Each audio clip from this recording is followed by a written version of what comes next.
Hari ini kita akan ngobrol-ngobrol karena ini adalah edisi terakhirnya Ngopi Seberang Istana ya Mas Hendri ya? Iya, tahun ini 2022. Jadi hari ini kita akan merangkum, wrap up kejadian-kejadian penting sepanjang 2022. Kalau misalnya teman-teman merecall lagi apa yang terjadi di 2022, masih running sampai sekarang, sudah mau akhir tahun, itu banyak sekali, mulai dari kasus Sambo, kemudian Kanjuruhan, KUHP baru, PHK massal, obat anak yang membuat ginjal akut, yang bikin pejabat lempar-lemparan tanggung jawab, terus kemudian krisis pangan dan energi, belum lagi resesi dan inflasi sudah depan mata, kemudian ada pula Kapolda Badan Narkoba, gempa Cianjur, dan COVID yang antara ada dan tiada di penghujung tahun 2022 ini. Kita akan bincang-bincang dengan 6 narasumber yang sudah hadir bersama kami di sini. Namun sebelumnya, teman-teman dimohon untuk berdiri. Kita akan bersama-sama menyanyikan lagu Indonesia Raya.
Silakan duduk kembali. Hari ini kita akan merangkum apa saja yang terjadi di tahun 2022, bagaimana kita menjelang 2023 dan tentunya menyambut tahun politik yang bakal riuh, redam, guna-gulana di tahun 2024. Sudah ada 6 narasumber yang hadir bersama kami. Ada Kang Ronald Surapraja, ada Bapak Arifin Purwakananta, Ibu Nina Sakti Triaswati. Prof Bibi belum datang ya? belum. Oke, dan Bapak Sudirman Said, dan juga nanti ada Asfinawati. Saya mulai dari Kang Ronald terlebih dahulu. Kang Ronald kan ini kesehariannya bergerak di entertainment ya, media entertainment ya Kang ya? Iya, sampai hari ini Mas. Sampai hari ini. Di tahun 2022 ini konser-konser sudah mulai normal, industri kreatif sudah mulai normal, walaupun perizinan ditambah, ada Satgas Covid, terus kemarin juga sempat ada budget tambahan itu buat Satgas Covid. Oh, ke Mas Hendri dulu katanya. Tuan rumah dulu dong. Tuan rumah, Mas Hendri silakan Mas Hendri. Prolog. Itu bikin saya deg-degan.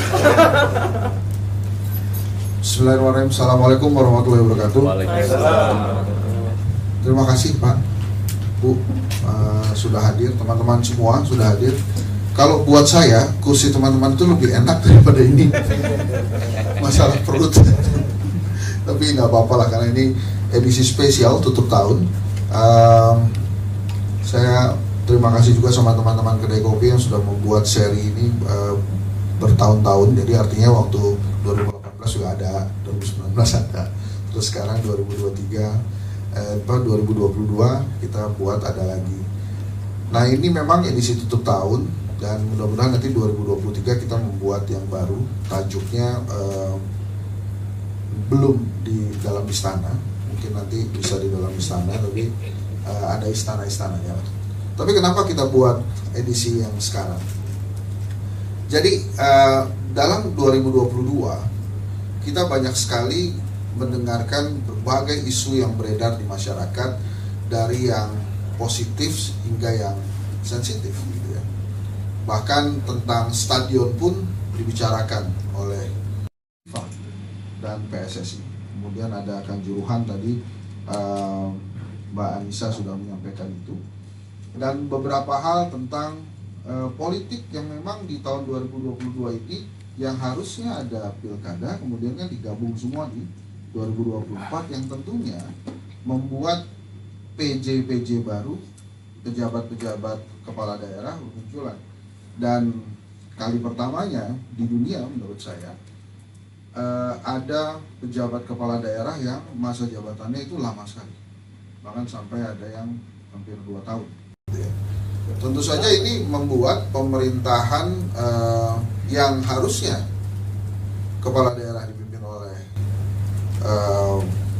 seorang pejabat yang dipilih oleh rakyat, ini jadi penugasan dari presiden. Doa pertamanya mudah-mudahan nggak jadi keterusan. Jadi artinya jangan sampai PJ-PJ ini berhasil, dianggap ini adalah sebuah langkah yang bagus. Kita kembali lagi nih, PJ-PJ dipilih oleh pemerintah pusat, oleh presiden, oleh menteri dalam negeri.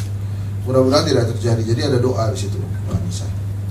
Nah, kemudian beberapa hal tentang hukum ya, nanti ada Mbak Asfi Nawati tentang Undang-Undang Cipta Kerja yang dianggap inkonstitusional bersyarat, hingga KUHP yang baru saja disahkan dan menyebabkan beberapa aksi termasuk yang di Bandung membuat mahasiswa juga ditangkap.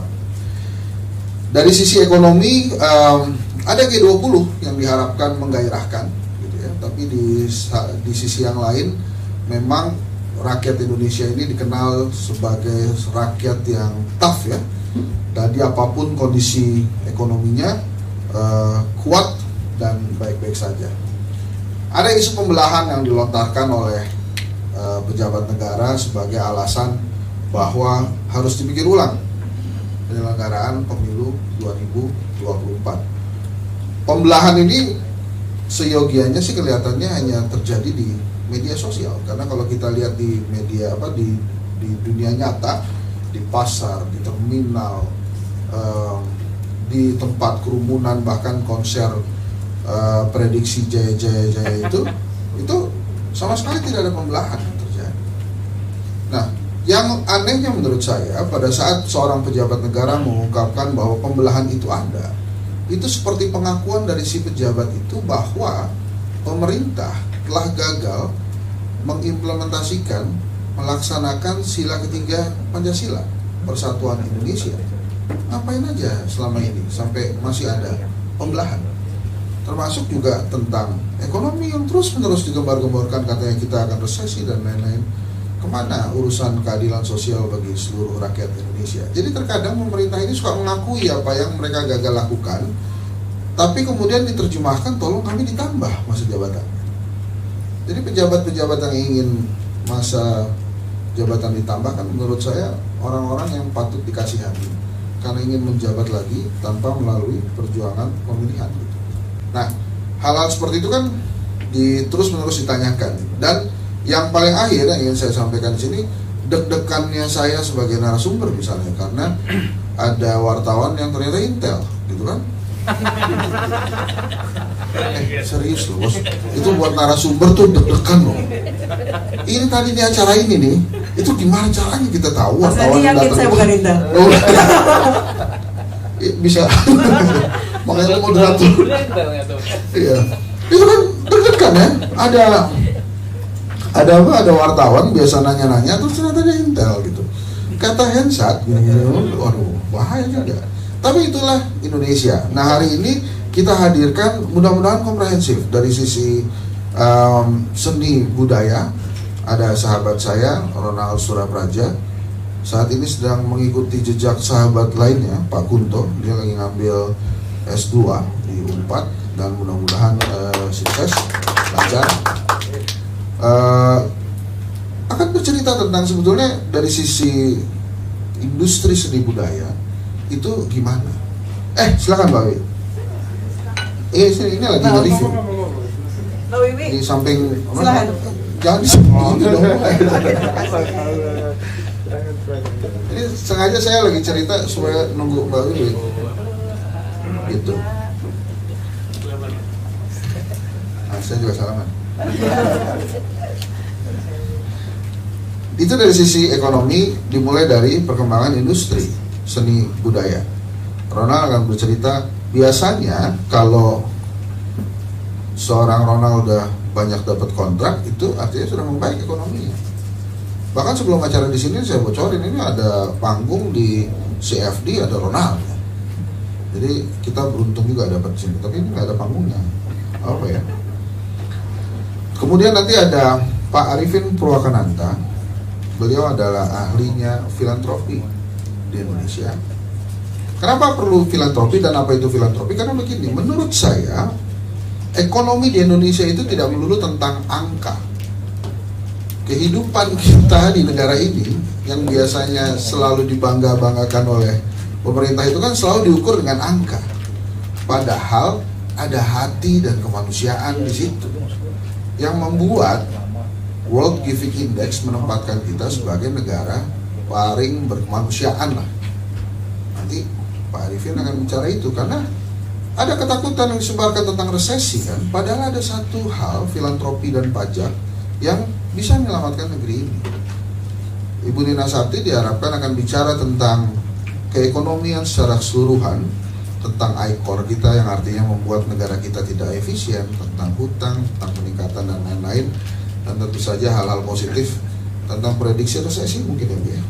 Beneran gak sih kita resesi? Karena waktu 2008 orang-orang bilang kita resesi, kita baik-baik saja gitu. Bahkan ada beberapa teman saya menikah di 2008 di kedai kopi Pak, udah ditakut-takutin 2023 resesi, tetap aja ada yang nikah. Mana tuh orangnya? Nah, kemudian dari situ nanti Mbak Asfinawati akan bicara tentang hukum, pendekatannya tentang KUHP, mungkin juga tentang Papua. Kemarin ada pembicaraan sedikit Pak dengan Ketua MPR di WA Group gitu ya. Karena dia mengomentari saya mendukung penggunaan atau subsidi mobil listrik.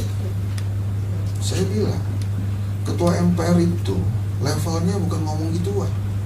Bicara dong tentang pegunungan Bintang, tukang ojek dibunuh oleh KKB. Anda tidak bicara.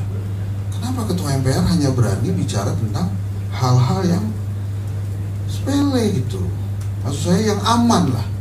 Ya, mendukung mobil listrik kan saya juga bisa bilang gitu. Saya dukung gitu ya. Beli nggak? Belum. Mahal katanya. Nah itu. Setelah itu kemudian nanti ada Prof. Siti Zuhro bicara tentang perpolitikan. Tentunya bukan hanya tahun ini, tapi mungkin prediksi di tahun depan. Setelah itu Pak Sudirman Said yang pada saat MK memutuskan kalau menteri mau nyapres tidak perlu mundur, beliau ketangkap foto sedang bersama partai-partai pendukung Mas Anies. Itu tersebar di mana-mana. Beberapa hari kemudian menyatakan nonaktif dari Sekjen PMI dan mundur dari Transjakarta. Ini orang aneh yang bertentangan dengan MK. Orang kata MK nggak apa-apa. Ini dia mundur tentang kepatutan dan kewarasan di negeri ini, bagaimana seharusnya itu. Nah ini saya tantang teman-teman. Tentang kepatutan dan kewarasan itu tidak mudah ditulis sebagai produk jurnalistik, karena butuh agak lama mengerti itu. Kalau tentang Intel yang jadi wartawan itu kan salah Intel, menurut saya ngapain juga dikasih jabatan publik ya, biarin aja terus tuh jadi wartawan, kan kita nggak tahu ini gitu. Itu misalnya cuma jadi kapolsek. Nah itu dia. 14 tahun berkarir di Intel polisi, kapolsek, gitu ya. Sementara ada yang jadi letkol, gitu ya. Nah itu tentang kepatutan dan kewarasan. Jadi mudah-mudahan itu teman-teman kita diskusikan. Kita akan bertemu nanti di versi barunya diskusi yang akan diselenggarakan oleh lembaga survei Kedai Kopi. Jadi kami memang pada saat pendidikan ini tidak hanya tentang survei, tapi juga ingin melakukan pendidikan publik. Saya rasa itu ya, nanti saya jadi narsum loh. Jadi sebenarnya saya begini ini sampai satu lagi belum, jadi gagal. Nanti akan ditutup oleh Pak Kunto sebagai CEO-nya Kedai Kopi. Jadi terima kasih teman-teman, saya serahkan kepada Mbak Anissa. Selamat berdiskusi. Terima kasih. Assalamualaikum warahmatullahi wabarakatuh. Waalaikumsalam warahmatullahi wabarakatuh. Terima kasih Mas Hendrik. Nanti kalau jadi narsum di seberang aja di iNews Tower. Oke. Menyambung tadi narasumber kita pertama, Kang Ronald Surapraja, membahas soal COVID yang antara ada dan tiada. Industri kreatif 2022 ini sudah mulai balik, konser-konser sudah mulai balik, walaupun tadi tambahan izin ya ke Satgas COVID. Sempat ada juga yang dibubarkan karena mungkin terlalu padat. Saya ke Kang Ronald, seperti apa industri kreatif pasca COVID? Dibilang pasca juga belum pasca bisa nih. Belum, masih ada juga sebetulnya ya. Oke, dari pengamatan saya, memang 2 tahun terakhir pas pandemi lagi tinggi-tinggi itu ancur-ancuran sih. Banyak sekali teman-teman yang bekerja di industri seni yang hidupnya sangat-sangat berat. Apalagi yang memang menggantungkan hidupnya dari live performance. Ya, saya waktu 2 tahun kemarin pandemi malah menjadi yang kebagian banyak untungnya, karena banyak acara yang berubah menjadi hybrid, acara yang tidak ada penontonnya di depan mata tapi ada secara online gitu kan ya. Dan itu adalah skill yang dimiliki oleh penyiar. Kasih saya mikrofon, saya bisa bicara berapa jam pun diminta gitu loh. Ya, jadi anak band itu kasihan, paling susah nggak dapat kerjaan. Saya malah banyak dapat kerjaan pada saat kemarin pandemi. Jadi disrupsi ini malah bagi saya menguntungkan, gitu kan ya?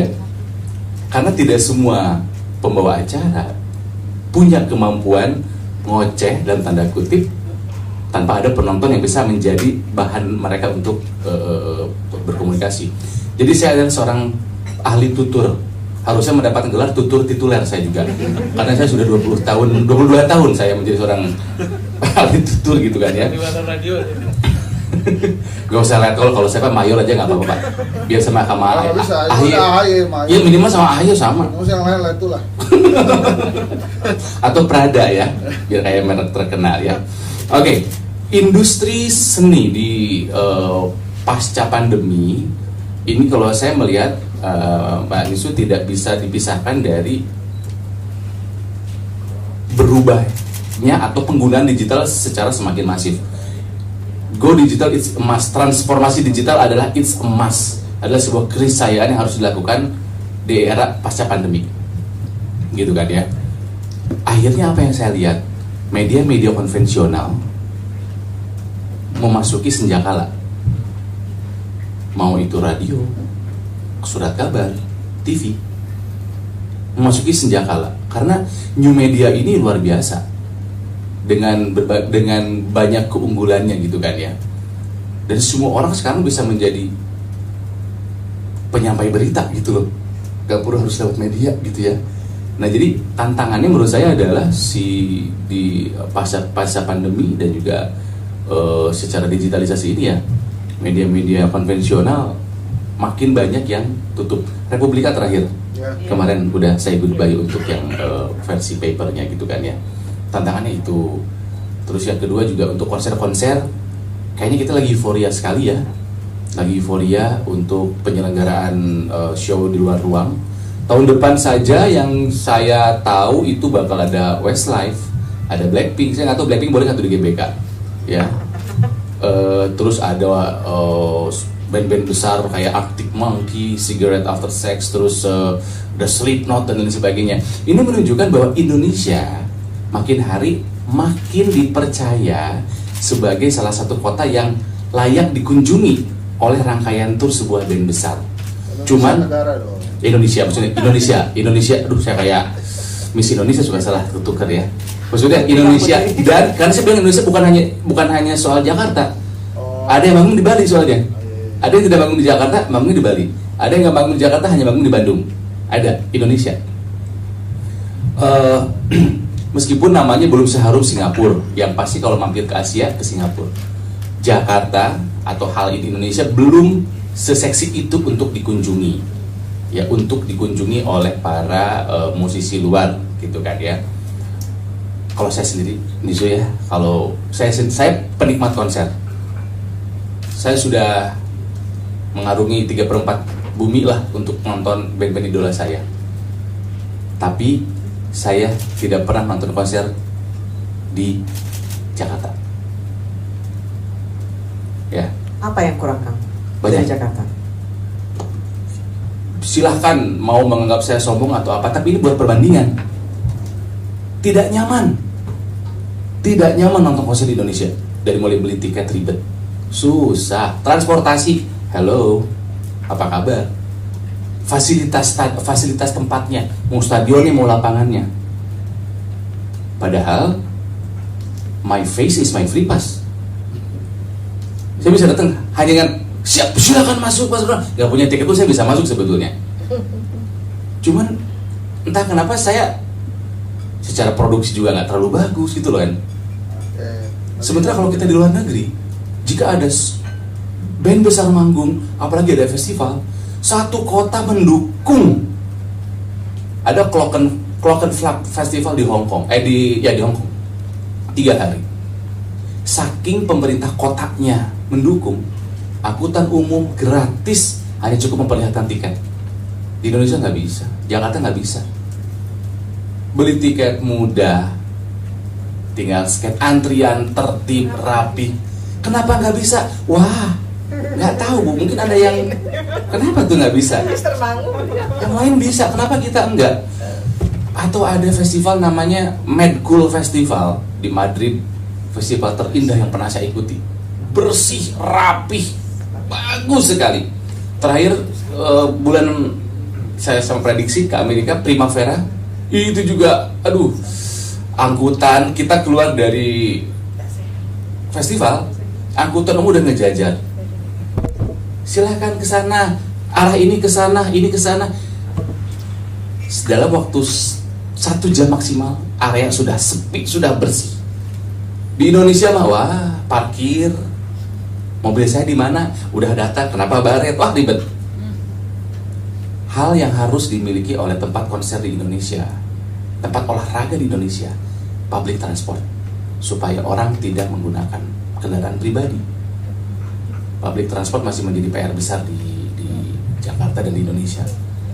Gitu, apalagi mungkin itulah sedikit tadi saya industri seninya. Belum lagi ya Kang, kalau misalnya konser lagi parkir tiba-tiba ada makhluk gaib yang muncul pada saat kita keluar dengan tanda-tanda bunyi peringatan dan terus tiba-tiba ada gitu kan ya.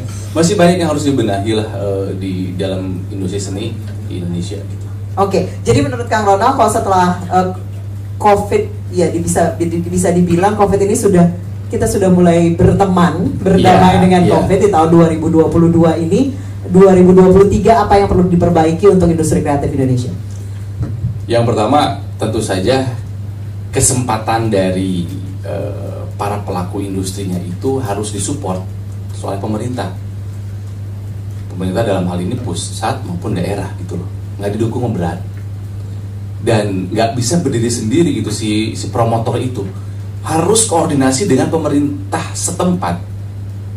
Keamanannya, fasilitasnya, transportasinya itu harus ya. Dari mulai beli tiket sampai pulang ke rumah lagi harus dipikirkan, sehingga yang nonton konser di Indonesia, yang nonton konser di Jakarta bukan hanya orang Indonesia. Kenapa banyak yang nonton konser yang sama tapi ke Singapura? Karena lebih bagus. Mungkin buat mereka yang uang, betul Bu, lebih nyaman Bu, yang uang nggak terlalu menjadi masalah, pasti milih ke sana. Metallica di Singapura main, Jakarta main, mending di Singapura saya mah. Suara lebih bagus, gedung lebih enak, lebih dingin, gitu loh. Jadi harus bisa menarik minimal regional. acara seni di Indonesia itu harus menjadi magnet daya tarik penonton yang ada di sekitar negara kita gitu. Oke, thank you Kang Ronald. Selanjutnya saya ke Pak Arifin, Deputi Basnas Republik Indonesia. Pak Arifin, pasca COVID kita punya masalah baru jelang 2023, resesi katanya, inflasi di mana-mana, harga naik dan lain sebagainya. Ini sudah dimulai dengan PHK massal, harga bensin gila-gilaan. Di tahun 2023 apa yang bisa dilakukan masyarakat Indonesia supaya efeknya nggak gitu-gitu amat, Pak Arifin? Baik. Sebelum 2023 saya sedikit mundur 2022 ya. Karena filantropi kan dikenal tadi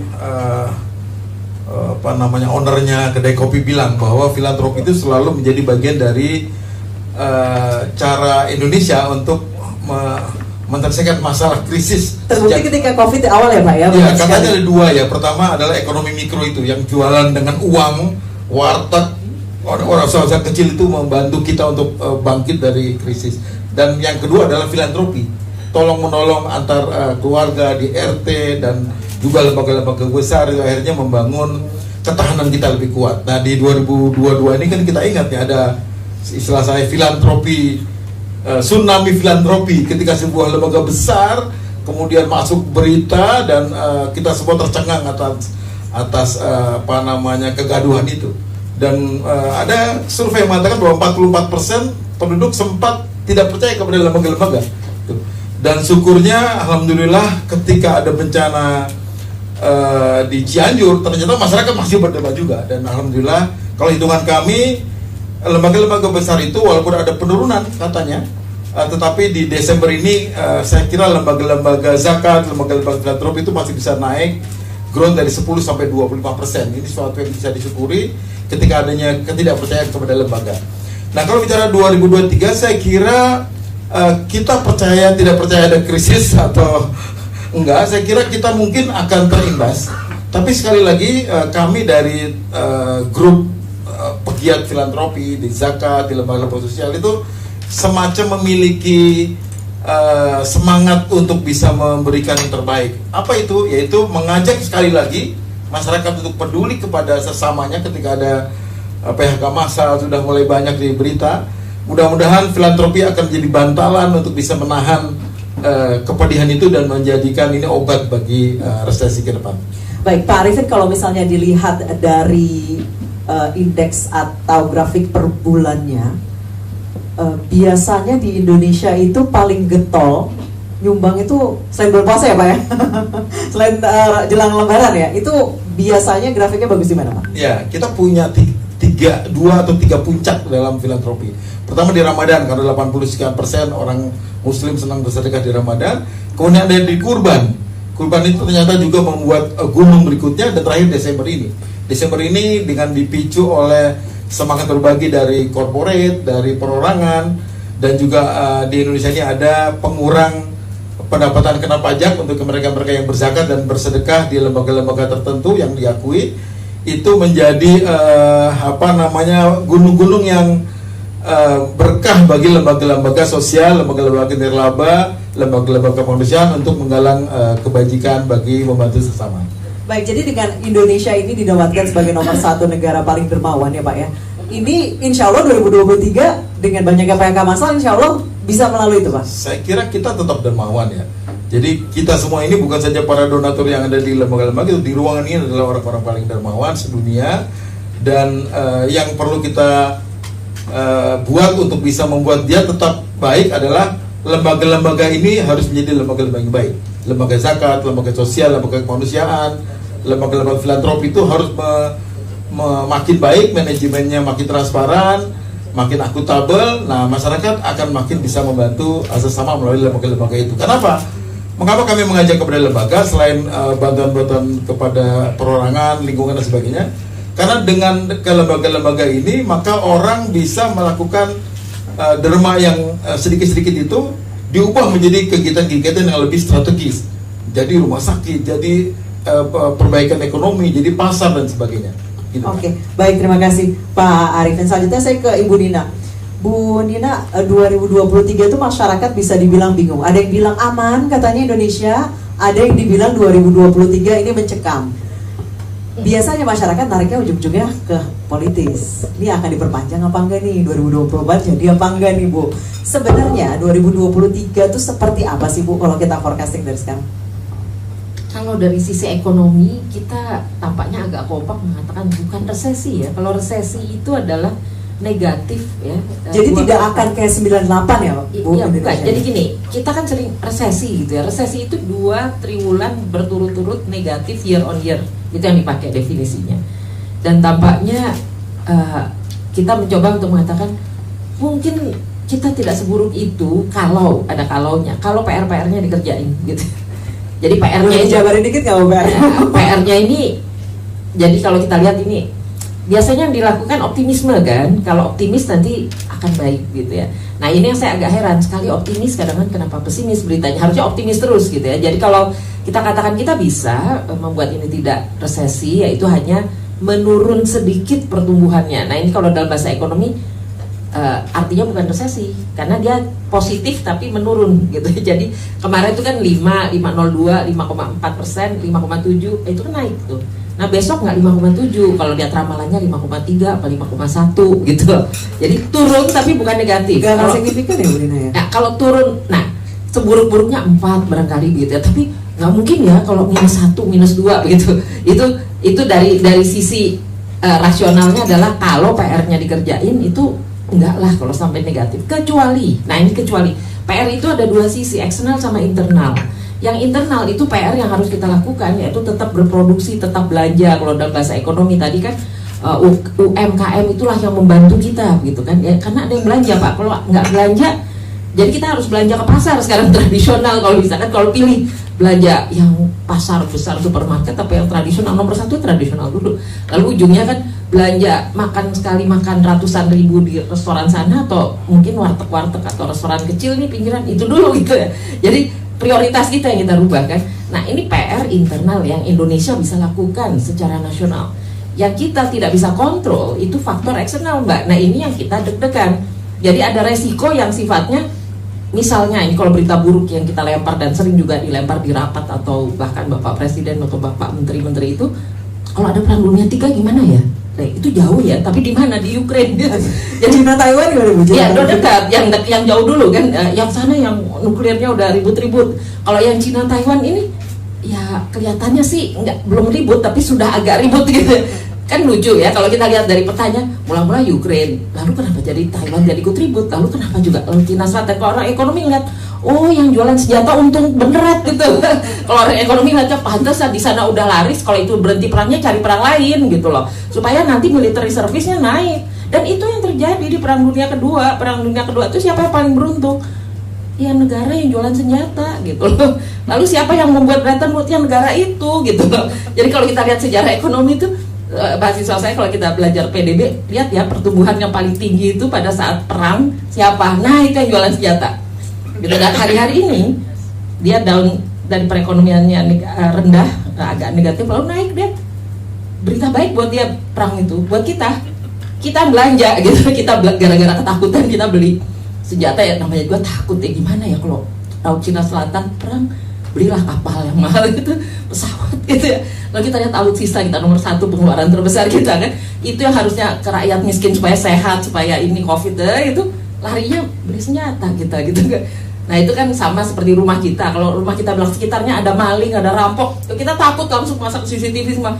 Padahal makan kita kurangin untuk itu gitu ya. Nah ini kan seperti itu, rasa ketakutan. Nah itu saya bilang faktor eksternal. Kalau faktor eksternal itu di luar kontrol kita, itu yang membuat kita resesi gitu loh. Karena belanja kita masuk ke daerah-daerah yang tidak efektif untuk pertumbuhan ekonomi kita sendiri. Kalau dilihat dari kecenderungan tindakan yang dilakukan pemerintah sekarang, itu apa Bu? Masih mengutamakan ke makanan kah? 2. Jadi tadi kan eksternal dan internal.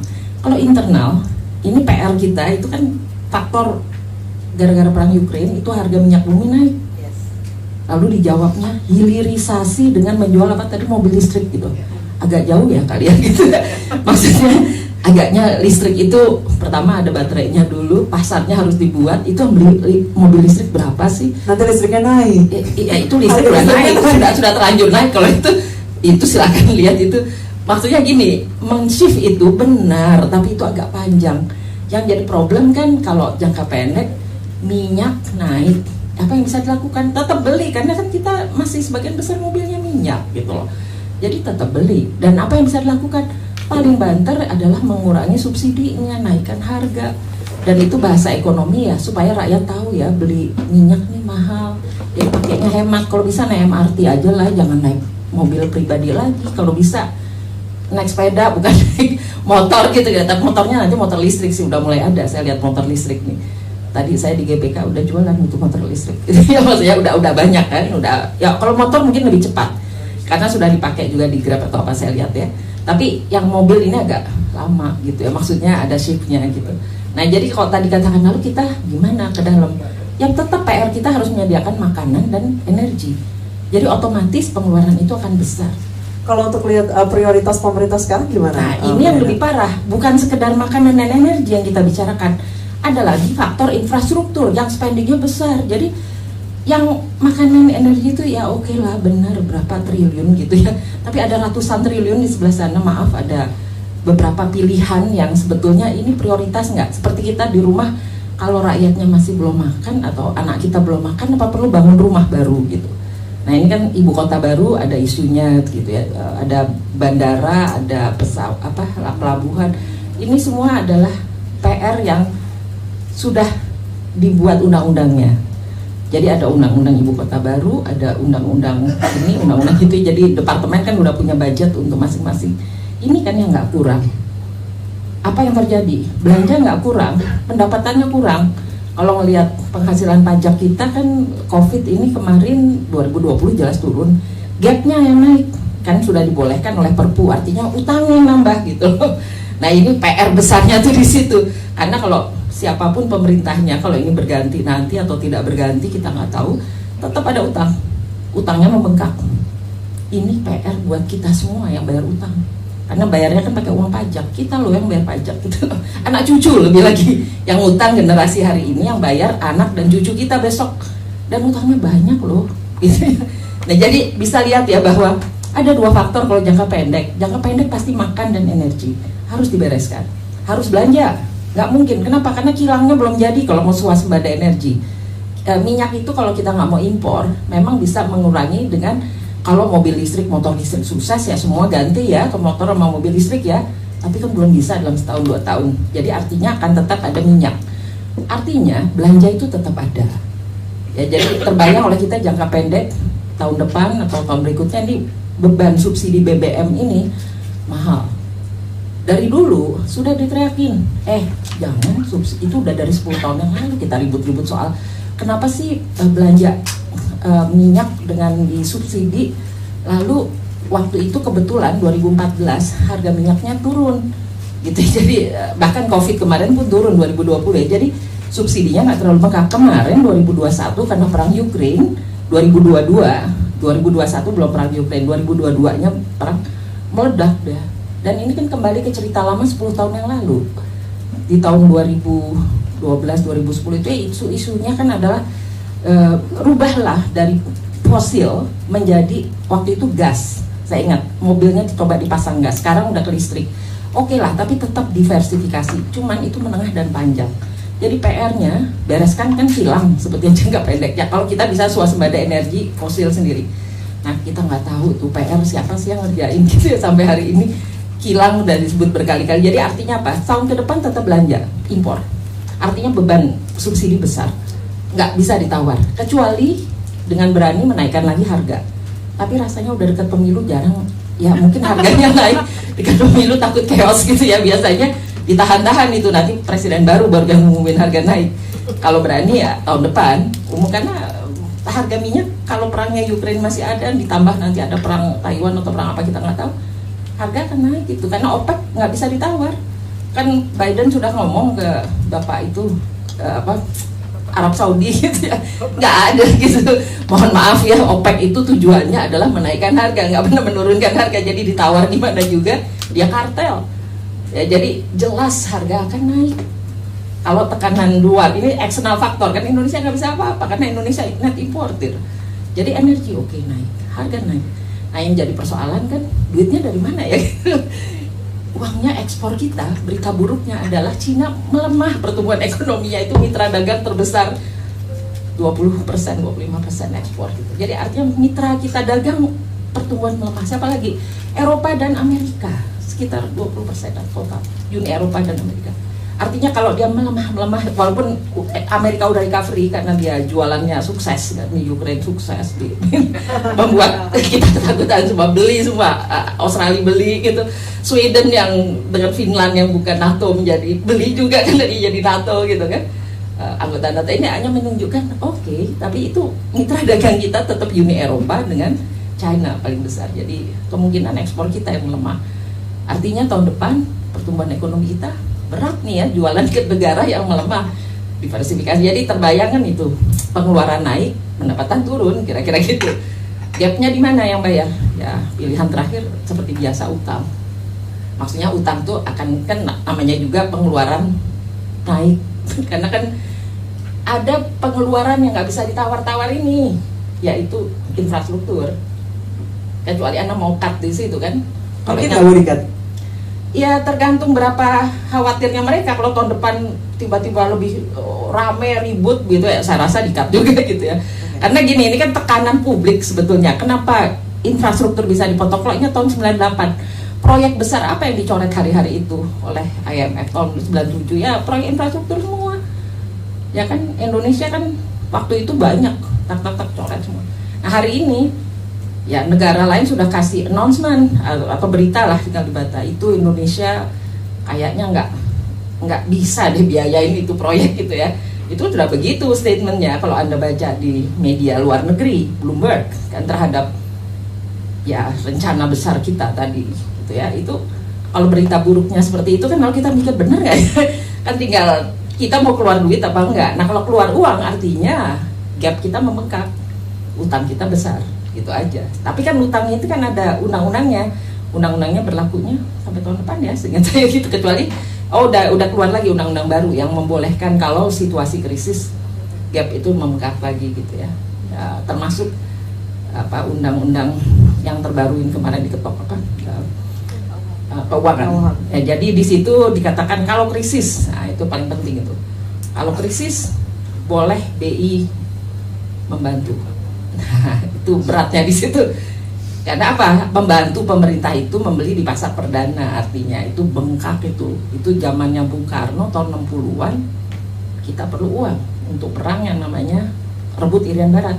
Kita rebut, dapat kita Irian Barat, pulaunya besar itu. Problemnya setelah itu yang biayain siapa? Defisit financing. Jadi PR kita terbesar ini ngulang sejarah apa enggak ya, kira-kira gitu. Jangan sampai kan ini mengulang sejarah gitu. Itu hanya catatan kita untuk mengingatkan kita sudah pernah kok inflasi yang ratusan persen tahun 65 itu. Tahun 60-an lah, ada Sunnering ada. Itu karena produksi uang lebih cepat daripada produksi real kalau bahasa ekonomi. Ya, kebijakan moneter kita pada saat itu sangat didrive oleh kebutuhan pemerintah, tidak terlalu independen kepada keinginan pemerintah untuk spending yang saat itu semuanya atas nama kebutuhan nasional. Nah hari ini kan diingatkan, jangan sampai mengulang sejarah gitu ya. Semua hati-hati kan, worried ya, takut. Oke, hati-hati ya BI. Kebetulan BI kemarin hati-hati ya, jadi belum terjadi inflasi tinggi. Naik sih inflasi kita, tapi tidak tinggi-tinggi amat. 5% itu tidak terlalu tinggi dibandingkan negara tetangga.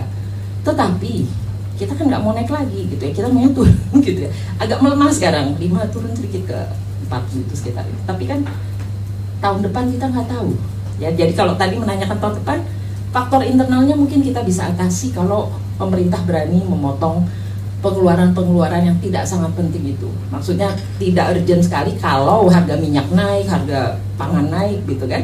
Jadi kita kan makan dulu lah gitu ya, rakyat dengan harga minyak ini kan kepentingan semua orang gitu ya, gimana gitu ya. Nah kalau itu tidak dilakukan, tekanan itu adalah bengkaknya hutang. Itu aja keywordsnya. Jadi kan kita pemilih. Nah yang buruk adalah skenario terburuknya kalau faktor eksternalnya meledak. Nah itu kita nggak bisa apa-apa ya. Jangan sampai perang dunia 3, tapi friksi yang kuat aja, itu artinya kita akan beli senjata lebih banyak lagi.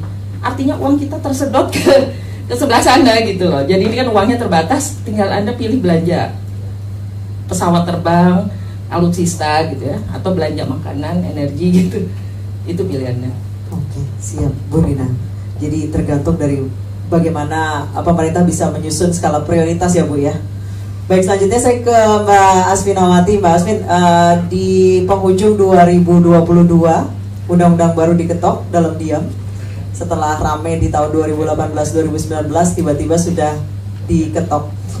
Menurut Mbak Asvin, kemudian selain KUHP baru juga yang gak kelar-kelar pembahasannya Cipta Kerja, ada nggak sih aturan-aturan yang harus direvisi secepatnya supaya tidak terjadi kegamangan?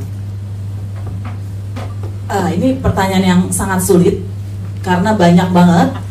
Tapi yang baru disahkan itu perlu segera direvisi itu KUHP itu ya, KUHP baru. Dan saya sangat khawatir kepada rekan-rekan yang ada jurnalis banyak karena ada satu pasal yang bilang memberitakan, menyiarkan ya, artinya menyiarkan itu memberitakan yang berlebih-lebihan, tidak pasti, berita yang tidak pasti, berlebih-lebihan. Pertanyaannya berlebih-lebihan itu seperti apa ya? Tidak pasti dan tidak lengkap. Online mana mungkin lengkap, kan suka dibagi tuh. Gitu. Jadi saya pikir nggak ada yang muat beritanya karena nanti dipecah-pecah itu nanti tidak lengkap, takut mereka. Nah jadi itu salah satu agenda yang perlu diubah. Tapi sebetulnya kalau berbicara tentang hukum, kita akan bicara lebih daripada undang-undang, apa yang perlu diubah gitu. Dan saya mau memulai diskusi ini kalau boleh Mbak Anissa, apa yang kita maknai sebagai hukum gitu ya. Hukum itu bisa tadi undang-undang, bisa institusi, karena sekarang ada bukan cuma recall anggota DPR, recall anggota Mahkamah Konstitusi, bukan anggota. Kalau DPR di recall anggota, kalau ini MK hakim ya, hakim juga di recall. Dan tapi kita bisa melihat hukum dari makna. Apa itu? Maknanya macam-macam. Tadi cermin politik, dia bisa menjadi juga akselerasi, melihat hukum sebagai akselerator perekonomian, itu Omnibus Law, atau akselerator kekuasaan, itu KUHP, atau juga akselerator korupsi, revisi undang-undang KPK, begitu ya. Dan juga untuk melihat cerminan dari derajat partisipasi publik, karena derajat partisipasi publik rendah sekali, tidak ada partisipasi yang bermakna, dan setidak-tidaknya itu kata Mahkamah Konstitusi, mungkin itu yang menyebabkan diganti jadi hakim gitu. Begitu Mbak Anissa. Oke, Mbak Asvin, Anda melihatnya ketika perancangan KUHP itu ada yang mengatakan bahwa ya kami mengajak dialog beberapa kelompok, namun tidak bisa semuanya kami bahagiakan, tidak bisa semuanya kami iakan karena ada beberapa kelompok yang memang bertentangan. Kalau Mbak Asvin sendiri melihatnya, apakah sudah cukup partisipasi publik dalam pembentukan KUHP itu? Iya, jadi kan aneh ya kalau ada kelompok yang bertentangan. Kalau itu menguntungkan pemerintah, dikeluarkan Perpu Ormas, organisasi masyarakat bisa dibubarkan tanpa pengadilan, itu kan bertentangan juga itu kan, gitu. Tapi kalau dia menguntungkan pemerintah, tiba-tiba atau yang kekuasaan yang kapanpun pemerintah, bukan cuma sekarang, dia akan bilang ini ada pihak yang bertentangan. Kita nggak bisa membahagiakan semua orang. Nah kita tahu bahwa dalam komunikasi politik pemerintah, mereka suka bilang ini Pancasila dasar negara dan lain-lain, dan nggak semua orang di Indonesia bahagia dengan Pancasila, tapi tetap diberlakukan. Bukan saya nggak mendukung Pancasila ya, tapi untuk menunjukkan itu paradoks. Pernyataan seperti itu di persoalan yang lain tidak demikian. Nah, karena itulah Mahkamah Konstitusi kan sudah mengingatkan bahwa ada kecenderungan dalam Omnibus Law Cipta Kerja dan lain-lain itu partisipasinya tidak bermakna.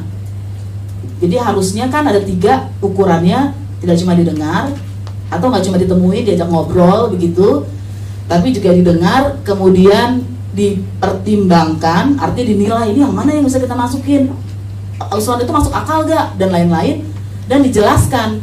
Kalau ada yang tidak dipertimbangkan, tidak diambil, dijelasin dong kenapa. Nah saya pikir kan itu tidak terjadi ya sekarang. Oke, baik. Thank you Mbak Asvin. Selanjutnya saya ke Prof. Siti Zuhro. Prof. Wiwi, di 2024 ini ramainya dari sekarang. Bahkan menurut kami para wartawan ini lebih ramai dari sebelum-sebelumnya, dari pemilu 2009, 2014, 2019, karena runtutannya panjang banget dan tahun politik itu mulai 1 tahun sebelumnya bahkan sudah mulai di 2022, mulai di 2 tahun sebelumnya sudah banyak yang kampanye-kampanye, sudah banyak yang placement iklan juga ke media-media.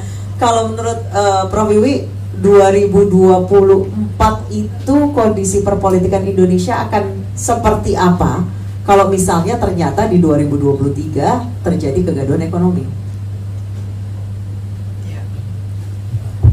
Pertanyaannya susah lagi ya. Bismillahirrahmanirrahim. Assalamualaikum warahmatullahi wabarakatuh. Terima kasih owner Kedai Kopi, Mas Hendri dan Mas Direktur Eksekutif, dan tentu para narasumber yang datang, Mas Sudirman Said, kangen lama tidak ketemu, Pak Basnas, Mbak Aswin, Mbak Nina, dan Mas Rono. Terkenal banget. Biasanya saya nonton, sekarang saya deket ya. Dan teman-teman wartawan yang saya cintai, tadi diminta untuk melihat seperti apa 2024. 2022 kita sudah lalui, kurang beberapa minggu kita will say goodbye. 2022 kita memasuki 2023. Menurut saya 2023 itu sudah diprakondisikan di 2022 ya. Jadi politik di 2022 itu akan melandasi juga apa yang akan kita lakukan di 2023. Kerjaan kita tuh luar biasa. Indonesia sedang ingin menggapai menjadi negara yang luar biasa di 2045. Lalu kalau prakondisi yang dibangun seperti ini gitu ya, KW-KW seperti ini, bagaimana kita menapaki 2045 seperti ini kualitasnya? Itu pertanyaan mendasarnya. Jadi orang-orang muda yang akan memilih nanti, katanya mayoritas sekitar 60% itu orang-orang milenial, orang generasi Z gitu ya, dan sebagainya. Kalau menurut saya, lah ini yang mereka harus speak out. Jadi mereka harus mulai melakukan estafeta gitu. Ada perombakan cara berpikir. Baby boomer itu sudah lewat lah untuk yang akan datang menurut saya, karena cara berpikirnya masih jadul kan gitu ya, analog banget gitu. Kita ingin ada hadirnya digital leadership kan gitu, dengan digital culture-nya rasional gitu ya, mampu membawa negara ini lebih memiliki literasi gitu ya, bukan hanya cuman melek politik, tapi literasi, wawasan di situ.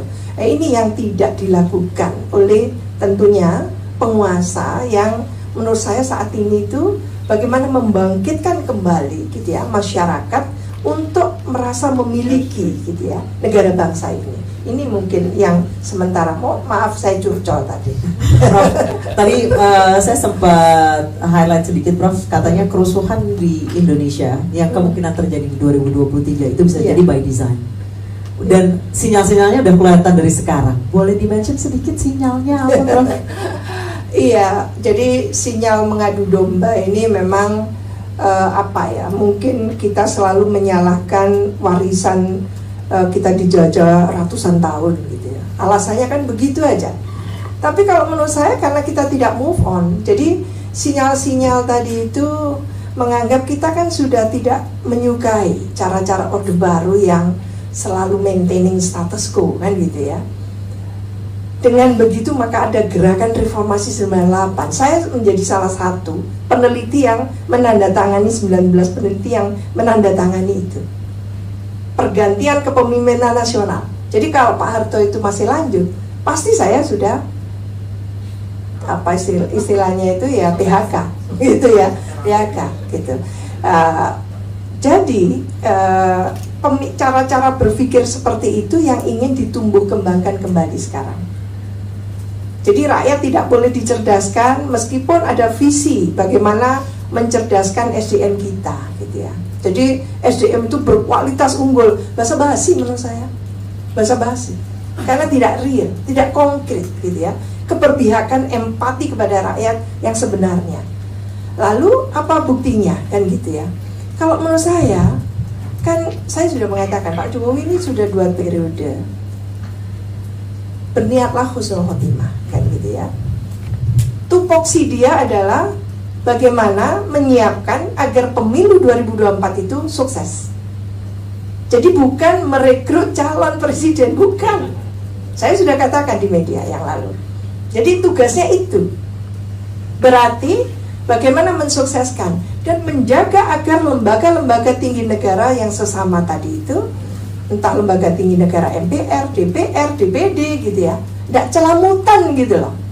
Celamutan apa ya? Tidak pincang sendiri gitu ya. Jadi rendah sendiri gitu. Mereka lupa ya bahwa apa yang disampaikan kepada publik itu membuat keresahan baru kan gitu ya, keresahan, ketidakpastian baru. Ini mau pemilu enggak sih? Kayaknya enggak. Ini. Tapi lalu saya mengatakan sudah, jangan percaya pada DPR karena ada KUHP itu Mbak. Saya bilang gak usah, rakyat gak usah diwakili oleh DPR. Sebel kan kita. Hak privatnya rakyat itu diintervensi kan gitu. Tidak boleh diintrusi. Saya bukan pakar hukum juga tersinggung kan gitu ya sebagai rakyat. Nah ini antara lain yang menurut saya mungkin memang pemerintah harus merapikan gitu ya, langkah-langkah bagaimana menuju 2024 agar pemilu itu sukses. Seperti Pak Habibie waktu itu tahun 99, dia tahu dia tidak dipercaya DPR, ya sudah, tapi dia lakukan pemilu 99 itu dengan penuh tanggung jawab waktu itu. Nah, kita harapkan Pak Jokowi juga melakukan hal yang sama supaya tidak terus-menerus kegaduhan tentang 3 periode, tentang tunda pemilu, nanti omong lagi, oh nggak apa-apa, ini kan eranya demokrasi. Anybody can say anything gitu.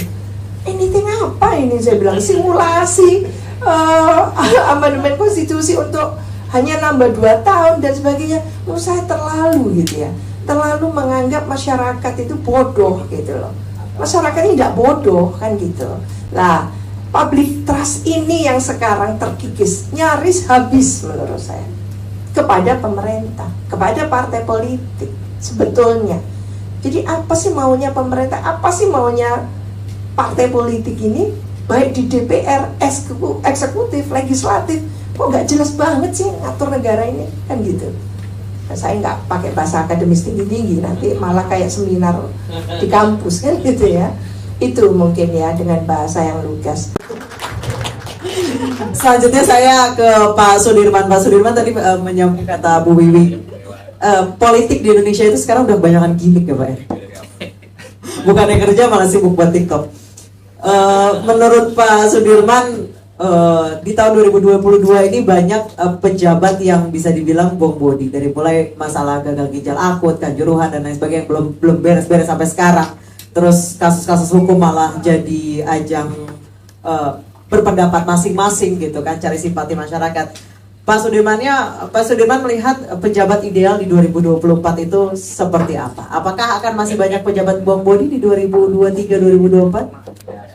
Oke, pertanyaannya berat. Saya ingin buka dengan salam. Assalamualaikum warahmatullahi wabarakatuh. Sore, salam sejahtera kita semua. Yang saya hormati rekan-rekan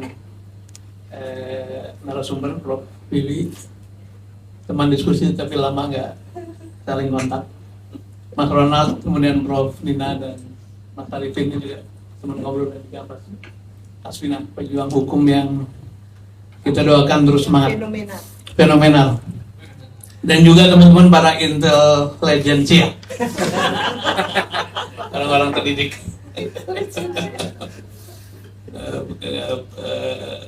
Saya lega karena Mbak Wiwi sudah menyampaikan ceilingnya udah tinggi, jadi saya agak terbang rendah saja gitu. Walaupun pertanyaannya sama tadi ya dengan kerisauan Mbak Wiwi tadi, tapi saya ingin mulai dengan kabar baik. Kabar baik adalah ketuaan rumah G20 kita itu dianggap sukses ya. Baik dari segi penyelenggaraan, kalau penyelenggaraan kita selalu luar biasa, tapi juga substansinya sukses karena dianggap menelurkan hal-hal yang selama ini tidak dikirakan bisa ditelurkan. Ini menjadi semacam background, latar belakang kenapa kita melihat ke depan tuh harus optimis. Tapi saya ingin melengkapi dengan beberapa catatan, termasuk tadi yang sudah disampaikan oleh teman-teman bicara yang lain. Nanti saya ingin merespon tadi soal kepatutan ya, yang dikatakan Mas Yansa tadi. Bapak Ibu sekalian, kita memasuki 2022 kemarin itu dengan mixed feeling lah. Covid-nya belum lagi pergi waktu itu. Walaupun sekarang makin hari makin reda gitu. Dan hari-hari ini kita ada disibukkan dengan saya di Palang Merah. Saya masih di Palang Merah sampai awal tahun depan insya Allah. Saya masih sekjen. Tahun depan saya nonaktif, kemudian tetap menjadi volunteer Palang Merah. Nah, di Cianjur sedang ada kesibukan luar biasa setelah gempa berapa minggu lalu. Biasanya itu dimulai dengan emergency response, membagi makanan, ngasih tenda darurat, kemudian air minum, kesehatan dan sebagainya. Sekarang sudah masuk ke dalam namanya recovery. Recovery itu membantu warga untuk kembali pada kehidupannya, ngasih tempat tinggal yang lebih permanen, yang bisa nunggu sampai rumahnya diperbaiki, kemudian bagi kebutuhan sehari-hari, membantu mereka memulihkan ekonomi dan sebagainya. Yang saya mau ceritakan adalah siapa penyumbangnya gitu. Kalau korporasi besar ya biasa itu kita terima tiap ada bencana besar. Kalau orang-orang berpunya juga biasa. Tapi di antara penyumbang, ibu bapak sekalian, adalah ada ikatan guru dari satu kabupaten di Jawa Tengah gitu ya. Guru tentu bukan orang yang punya penghasilan luar biasa, atau ada ibu-ibu PKK di satu desa kirim. Tapi juga ada yang lebih menyentuh adalah komunitas penerima mahasiswa bidik misi, beasiswa bidik misi. Ya. Penerima beasiswa bidik misi itu adalah teman-teman cerdas yang secara ekonomi memang kurang seperti kami dulu waktu mahasiswa. Tapi mereka-mereka ini tetap rela menyisihkan sebagian apa yang mereka punya, mungkin uang jajan, mungkin juga uang keperluan sehari-hari, untuk menyumbang saudaranya yang lebih berkesusahan. Ini satu, dan saya karena saya bertugas menandatangani tanda terima kalau ada orang nyumbang di Palang Merah Indonesia. Jadi saya tahu dari mana-mana, dan itu berlangsung setiap kali ada bencana.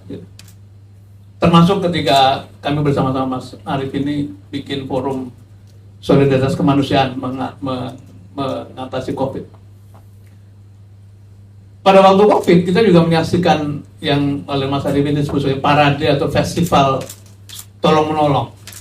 Di kampung-kampung itu orang dengan kemampuan yang sangat biasa saja menggantungkan sayur, buah di pagar, nolong gitu, kemudian menyiapkan mobil untuk ngangkut tetangga yang harus ke rumah sakit. Saya mau katakan bahwa yang dikatakan Mas Arifin tadi, masyarakat kita sangat resilient, sangat tegar, sangat dermawan, dan tidak ada pembelahan, nggak ada cerita itu. Karena itu tahun 2020 juga mendapatkan lagi 5 tahun berturut-turut sebagai bangsa paling dermawan tuh, oleh World Living Index. Jadi kalau ada orang-orang yang terus menyuarakan soal pembelahan, soal konflik, itu sebetulnya di mana konfliknya itu, saya mau katakan gitu. Jadi di bawah sebetulnya kita berhadapan untuk memiliki masyarakat yang sangat agile, sangat kuat, sangat resilient, dan juga toleran pada sesamanya itu. Tapi di lain pihak, saya ingin tubrukkan atau ingin hadapkan dengan yang dijelaskan oleh semua pembicara ini. Di elit, perilakunya tuh meresahkan gitu. Sudah lama katanya. Nanti kita tanya, apakah boleh secara hukum? Mungkin boleh, tapi apakah patut? Nah, itu kita pertanyaan kita. Misalnya dengan mengatakan, saya dulu bekerja di Pertamina, Ibu, Bapak. Di Pertamina itu ada undang-undang yang mengatur kalau punya hubungan saudara semenda atau saudara berapa derajat begitu, itu nggak boleh jadi direksi. Begitupun di BUMN lah. Tapi undang-undang yang mengatur tidak boleh ada hubungan antara bupati, wali kota atau apa itu dibubarkan oleh MK tuh. Atau belakangan ada muncul kebijakannya dibuat oleh Tuan Anu membantu sektor ini, yang punya sektor juga Tuan Anu juga gitu. Dalam urusan COVID juga dulu ada. Bagaimana kebijakan mengenai vaksin, mengenai PCR itu akhirnya jatuh kepada orang-orang yang juga membuat kebijakan gitu. Sekarang tadi yang salah satu pembicara menyebut soal subsidi mobil listrik ya. Oh, Mas Henry. Itu apakah betul rakyat itu membutuhkan subsidi mobil listrik? Bukankah yang dibutuhkan adalah bagian-bagian yang paling esensial itu? Ini semua menjadi pertanyaan tindakan elit. Ketua MPR mengatakan apa katanya Mbak Wiwi? Ini kan sekedar memancing pemikiran. Ya memang tidak dilarang hukum, tapi apakah boleh? Apakah patut menyatakan begitu? Itu kan hal-hal yang membuat masyarakat menjadi bingung. Nah, pertanyaannya begini. Kita ini mau hidup dengan ukuran boleh tidak atau legalistik atau ukuran patut tidak gitu. Kata seorang ahli etik, hidup kita ini bisa memilih 4 level katanya. Level paling bawah, paling primitif itu level serakah. Apa saja boleh, tidak ada aturan. Yang mendrive kita adalah kita mau apa ya boleh dilaksanakan. Di atas itu sedikit namanya hidup dengan legalistik. Asal tidak dilarang boleh dikerjakan. Di atas lagi menuju kepada persiapan atau semi antara legal dan etik. Nah, yang paling atas adalah ethical life. Ada bahaya besar kalau para pejabat publik, pemimpin publik, para public figure, orang-orang punya pengaruh besar itu hidup dengan cara legalistik. Campur aduknya antara private dan public domain. Jadi menggunakan urusan publik untuk private itu seperti biasa saja. Nah, yang kedua tadi cenderung hidup legalistik atau mencari-cari landasan hukum supaya niat perbuatannya itu bisa dialasi dengan hukum. Intervensi MK dengan merecall hakim konstitusi, apakah itu tindakan yang legal? Tadinya kan tidak legal ya, tapi kemudian diputar begitu rupa seolah-olah menjadi legal gitu. Jadi kalau merespon tadi, kita punya harapan bahwa tahun-tahun ke depan itu adalah tahun persiapan di mana pemilu harus kita gunakan sebagai jalan untuk mengembalikan etik, mengembalikan public etik, mengembalikan kepatutan, mengembalikan bahwa kita ini punya begitu banyak orang-orang pintar, orang cerdas dalam proses pengambilan keputusan. Tadi Prof. Wiwi memesankan atau memberi pesan, bisa nggak kita punya pemimpin yang ngerti hukum? Bukan hukum sebagai legal semata-mata, tapi soal culture, soal value segala macam. Nah, saya punya harapan besar bahwa kita semua sebagai kaum intel legendia tadi bisa berusaha bersama-sama mengembalikan kepatutan ini. Dan kepatutan sebenarnya dari 2, pengetahuan kita, schooling kita, sama etis kita gitu. Nah, kalau kita bisa bersama-sama mendorong ke sana, barangkali kita punya harapan. Tapi apabila kita terus-menerus hidup dalam legalistik, itu sama dengan kita mengendarai mobil, tapi yang harus kita pasang hanya roda dan mesin saja, sama gas. Speedometer dimatikan, karena udah nggak penting-penting amat kok. Spion dicopot. Gitu. Kalau mobil dilarikan kencang, kemudian instrumen-instrumen check and control berupa kepatutan tadi dihancurkan atau diperotoli, lama-lama mobil itu akan masuk jurang sama-sama. Dan kita tidak ingin Indonesia ada dalam kondisi itu. Kurang lebih begitu. Jadi tadi kalau diberi pengantar oleh Mas Hensat, kenapa nonaktif? Tidak harus, sebenarnya tidak diharuskan. Yang diharuskan itu kalau kita pengurus nanti begitu jadi calon, Mbak Wiwi, Prof. Nina, maka kita harus nonaktif. Sekarang ini saya bukan calon, tapi karena terlibat dalam persiapan seorang teman ya, saya lebih baik menjaga netralitas palang merah. Dan itu bagian dari ingin menjaga kepantasan. Kurang lebih itu, Mbak. Kembali ke Mbak Anissa. Terima kasih. Baik, terima kasih Pak Sudirman. Ini ada pertanyaan dikit dari saya Pak Sudirman. Ya. Tadi 2023, 2024 buang bodi ini masih terjadi nggak sih, Pak Sudirman? Kalau tidak introspeksi ya mungkin akan begitu terus. Karena ini kan katanya the best predictor adalah perilaku kemarin kan. Kalau perilakunya kemarin begitu dan tidak ada perubahan cara berpikir ya akan begitu. Tapi tadi kita ingin mengingatkan resikonya besar sekali. dan tadi dikatakan oleh Prof. Bibi, terus menggembar-gemborkan pembelahan, kemungkinan kerusuhan segala macam. Menurut saya masalah kita nggak begitu, kecuali sebagian elit menghendaki begitu ya. Kemudian muncul tindakan-tindakan yang sifatnya sebetulnya tidak sejalan dengan konstitusi. Baik, terima kasih Pak Sudirman Said, terima kasih para narasumber. Ini saya akan langsung masuk ke sesi tanya jawab. Sudah ada pertanyaan yang masuk in advance tadi dari Mas Tio dari Tempo. Ini kayaknya buat Mbak Asvina. Selama lebih dari 4 tahun konflik bersenjata di Papua terus berlangsung tanpa penyelesaian. Satu, bagaimana pegiat HAM melihat gejala konflik horizontal di Papua bakal kian beruncing dan berbahaya? Kemudian bagaimana upaya menyudahi konflik Papua terutama mencegah dampak konflik horizontal? Kemudian apa saja potensi dampaknya di kemudian hari? Dan terakhir bagaimana sebaiknya langkah pemerintah dan atau TNI untuk meredam konflik di Papua? Ya, terima kasih. Mas Tio ini mengangkat hal yang penting sekali. Tadi kita luput membicarakan ini. Saya dapat berita dari teman-teman yang memantau di Papua bahwa sejatinya sudah ada pengungsi 60.000 orang. Begitu. Itu jumlah yang besar sekali. Dan betul ada kelompok bersenjata juga di sana, tapi yang kita luput sebetulnya kalau di masa zaman dahulu ada daerah operasi militer gitu ya. Tidak ada daerah operasi militer di Papua. Dan itu bukannya bagus. Karena militernya diterjunkan banyak sekali pasukannya, tetapi tidak ditentukan sebagai daerah operasi militer sehingga tidak ada ukuran-ukuran, sehingga seakan-akan di sana hukum yang berlaku adalah hukum yang biasa. Padahal kalau hukum biasa yang terjadi harusnya polisi, bukan TNI di depan. Ini dampaknya banyak sekali. Nah, sebetulnya begini tadi Pak Sudirman kan sudah bilang soal legalistik. Nah itu dia suka milih-milih. Secara legalistik dikatakan bahwa operasi TNI itu bisa perang non perang, tapi kalau mau terjadi harus ada keputusan politik negara. Negara tentu saja bukan pemerintah. Jadi harusnya ada permintaan kepada DPR di luar kualitas DPR-nya. Tapi bahkan langkah itu pun tidak dilakukan. Nah ini salah satu akar. Dan karena itu kita tahu kalau militer itu dialog mulu, nggak mungkin dia jadi militer, bahaya kan?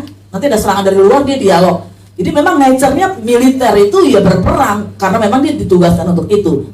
Nah karena tidak ada hukumnya dan di situ banyak masyarakat sipil yang tidak dilindungi kalau dia dinyatakan sebagai daerah konflik bersenjata, maka banyak sekali korban-korban jiwa dari masyarakat sipil termasuk pengungsi perempuan dan anak-anak tadi di berbagai tempat di Papua. Apa yang harus dilakukan?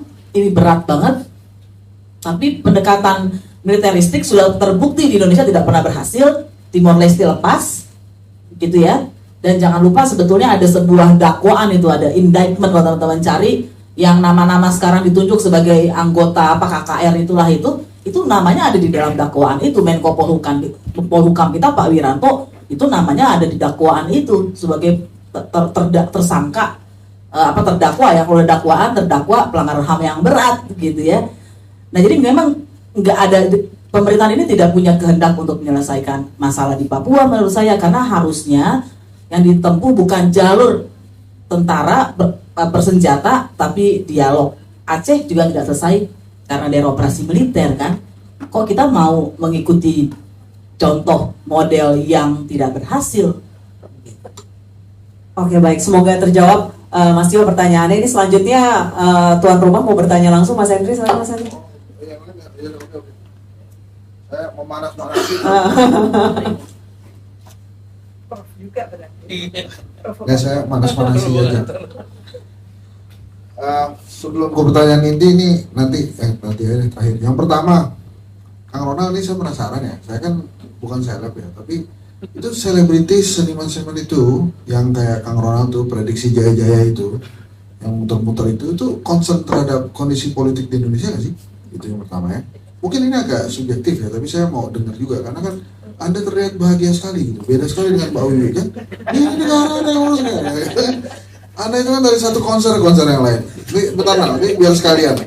Semuanya jalan. Nah, gitu ya. Nah ini ke Mbak Wiwi dan Pak Dirman. Kenapa kemudian banyak sekali pejabat negara yang bersuara tidak patut itu bicara tentang penundaan pemilu, perpanjangan masa jabatan 3 periode, Apakah karena memang mereka ingin menjabat terus atau mereka diancam sehingga tersandra? Jadi harus berkata seperti itu. Nah, kemudian dari sisi hukum, bahas Pinawati. Ini kan problemnya adanya di hukum gitu ya. Kita beruntung ada Sambo dan Teddy gitu ya, yang kemudian menguak berbagai hal tentang permasalahan di Indonesia. Apakah 2023 akan ada lagi keterbukaan hukum seperti itu yang bisa mencerahkan kita? Kemudian Mbak Nina, apakah kemudian pemerintah akan tetap meresmikan pembangunan-pembangunan yang sebetulnya nggak efektif juga secara tidak efisien secara ekonomi ya? Ada beberapa bandara yang terus dibangun, kecuali kalau yang tol Pantura itu oke tuh, saya setuju tuh, karena jadi cepat kemana-mana. Tapi kan ada beberapa yang menurut saya secara ekor juga terlalu tinggi yang membuat kita tidak efisien. Apakah kemudian kenaikan atau lemahnya nilai dolar itu akan terus terjadi? Nah yang terakhir nih, Pak Arifin, mampukah kira-kira filantropi, zakat gitu ya, membantu menolong Indonesia bila ternyata itu resesi yang di luar negeri itu masuk ke Indonesia? Nah ini pertanyaan terakhir untuk Mbak Wiwi ini, ditipah dari wartawan. Itu Mbak Wiwi, Prof. Siti Zuro, jadi yang boleh dikutip yang mana? Terima kasih.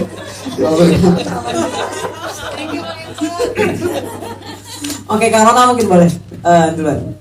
Teman-teman, sebelum itu tolong dibedain dulu mana artis, mana selebritis. Oh iya, silakan dijelaskan. Ya, kita semua adalah artis. Artis kan orang yang punya jiwa seni, dan saya yakin kita semua punya jiwa seni.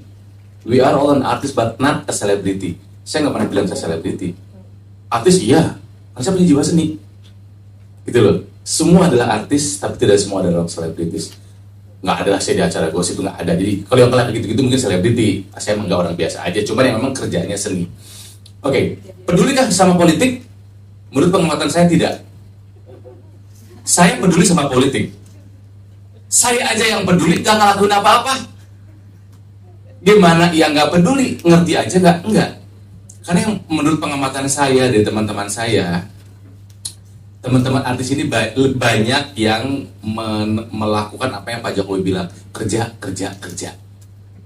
Udah, soal politik kami nggak ikutan. Kenapa? Karena kebutuhannya belum kecolek. Kebutuhannya masih terpenuhi. Kan kalau tidak salah, revolusi terjadi kalau kelas menengah udah mulai kecolek tuh kepentingan itu. Nah, menurut saya sih karena kebanyakan entertainer kelas menengah yang mapan selama masih belum kecolek kebutuhannya masih gampang didapatkan, kayaknya jangan untuk turun, untuk peduli saja kayaknya. Berarti yang jadi anggota DPR, jadi bupati wali kota tuh yang udah kecolek? Itu lebih ke dicolek, mau nggak? Lebih dicolek gitu mah. Kamu ya? Buat suara di sini bagus gitu ya. Kalau saya mau colek diri saya sendiri buat Bandung nanti tahun 2024.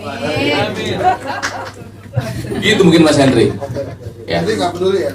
Karena saya sangat jarang punya teman entertainer untuk berdiskusi politik. Nggak pernah. Saya kadang suka merasa asing sendiri. Padahal kalau untuk pendidikan politik, Andre Taulani enggak, dia lebih senang jual beli mobil. Politik juga sebetulnya itu.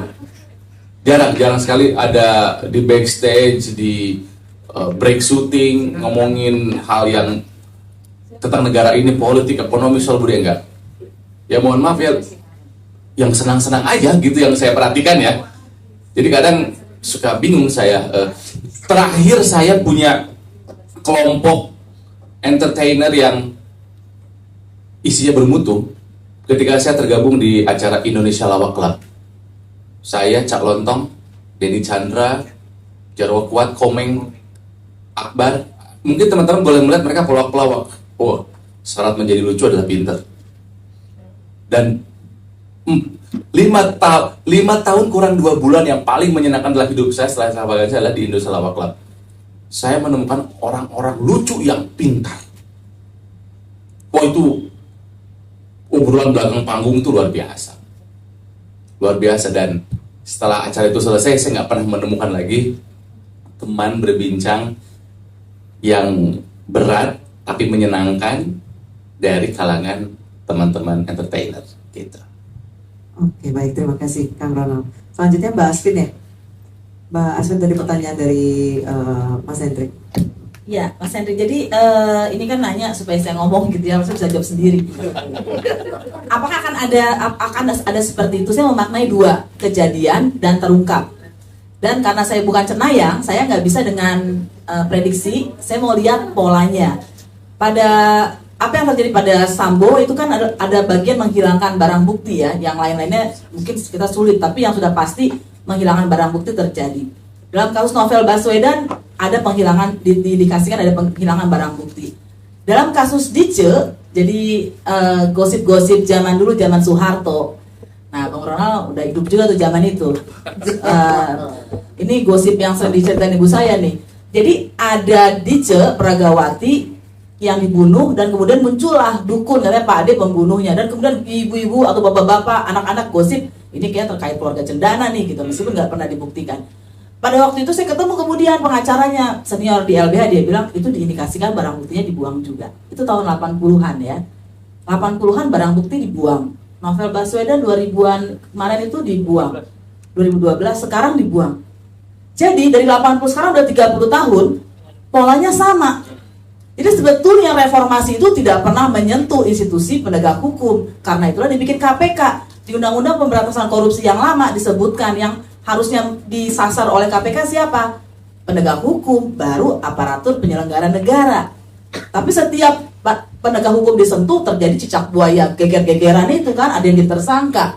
Jadi sebetulnya institusi penegak hukum itu, kalau ini silakan dikutip, penting dikutip, itu nggak pernah berubah kalau dilihat dari polanya. Kalau begitu pertanyaannya bukan apakah akan terjadi, bagaimana mungkin dia tidak terjadi lagi kalau unsur-unsurnya masih di situ. Pertanyaannya apakah akan terbongkar, pertanyaannya apakah akan ada geng sebelah sananya yang mau ngebongkar itu, kan begitu kan sebetulnya yang terjadi. Kalau saya baru ketemu beberapa korban yang salah tangkap, disiksa, mereka testimoni itu terjadi di mana-mana, dan ngeri sekali kalau mendengarkan testimoni mereka. Sebagiannya dibebaskan oleh pengadilan tinggi, ada yang dibebaskan Mahkamah Agung, ada yang tetap dihukum, dan saya yakin selama kita nggak melakukan apapun akan terjadi. Pertanyaannya kan bagaimana itu bisa tidak terulang ya? Nah, di atas kepolisian langsung adalah presiden, sedangkan di atas TNI masih ada Kementerian Pertahanan. Nah, karena itu kita nggak mungkin menunjuk siapapun, karena kalau Tuhan kejauhan kan gitu ya.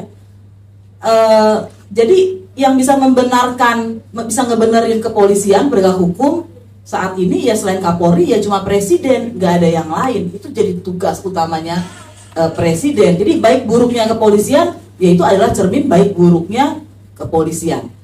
Nah, dan karena itu menurut saya sebetulnya kita harus berhenti setidaknya di Indonesia pada saat ini mengatakan Indonesia adalah negara hukum. Ya, di dalam teks iya, tapi teks itu nggak pernah bisa lari-lari karena nggak punya kaki, dia harus dihidupkan.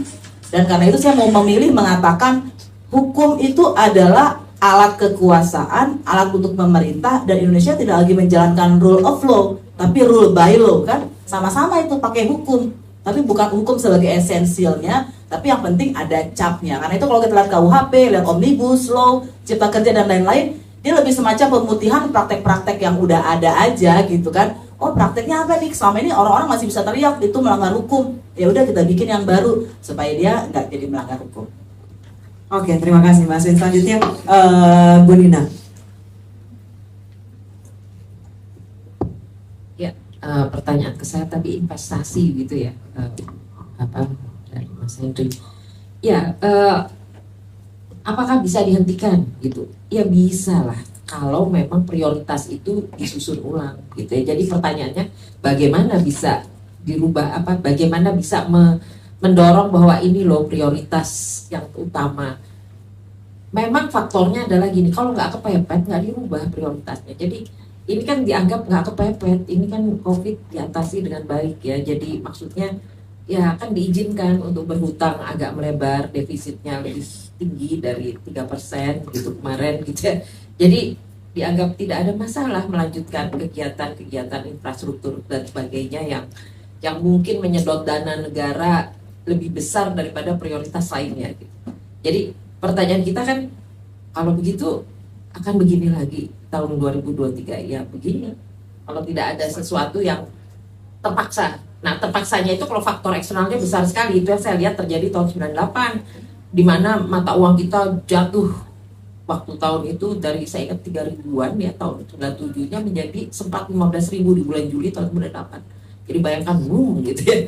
Apakah Anda bisa bayangkan tahun depan mata uang kita 15.000 jadi 100.000 gitu, bisa berapa kali lipat gitu ya, per dolar gitu ya. Rasanya sih enggak ya, enggak seburuk itu ya ramalan ramalan si mata uang. Ya kenapa? Karena toh pertumbuhan ekonominya stabil gitu ya, kecuali gitu ya, partner dagang kita habis-habisan gitu.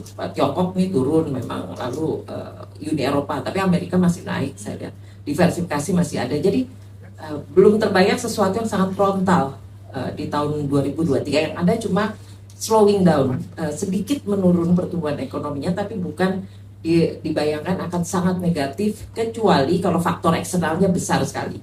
Jadi misalnya perang Ukraina tambah hebat, mendekati apa gitu, perang sini ada lagi Taiwan, lalu harga minyak berlipat-lipat. Nah, yang pada saat itulah kita nggak punya uang, kepepet ya, di-cut.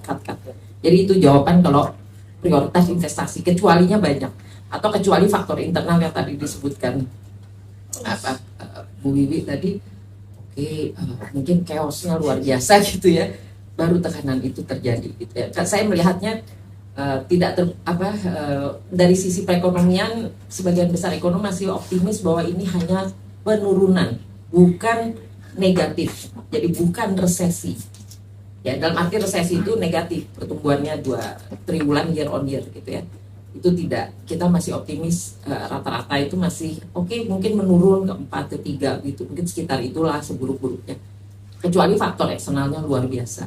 Nah, yang berikutnya tadi mata uangnya. Nah, mata uang ini kan sama, ini adalah trade ya. Jadi investasi itu kan ada 2 sisi ya. Anda bagaimana investasi itu bisa tumbuh, itu kalau ada ekspektasi pertumbuhan ekonominya membaik. Dan kalau dari lihat kebijakan yang sekarang ini kan Bank Sentral menaikkan suku bunga ya karena inflasi gitu ya, itu otomatis memberikan indikasi perekonomian kita menuju ke arah kurang baik, karena itu investasinya akan turun. Nah, mata uang kita menguat atau tidak itu tergantung dari arus dolar itu masuk, arus devisanya masuk atau tidak. Nah, kebayang di tahun depan ekspornya itu kan akan menurun ya. Jadi pelemahan iya, tetapi seberapa melemah itu yang tadi saya katakan. Kalau melemahnya 15 ke 16 mungkin dari kisaran ya masih di kisaran 20-30% gitu ya, itu mungkin tidak terlalu buruk dianggap. Karena tadi yang saya kasih contoh 97-98 itu 3.000 ke 15.000 5 kali lah. Tapi kan di akhir tahunnya turun ke 12 lagi gitu ya kira-kira. Jadi kita lihat ya 4, tapi kan tetap 3.000 ke 12.000, zaman itu kan 4 kali lipat.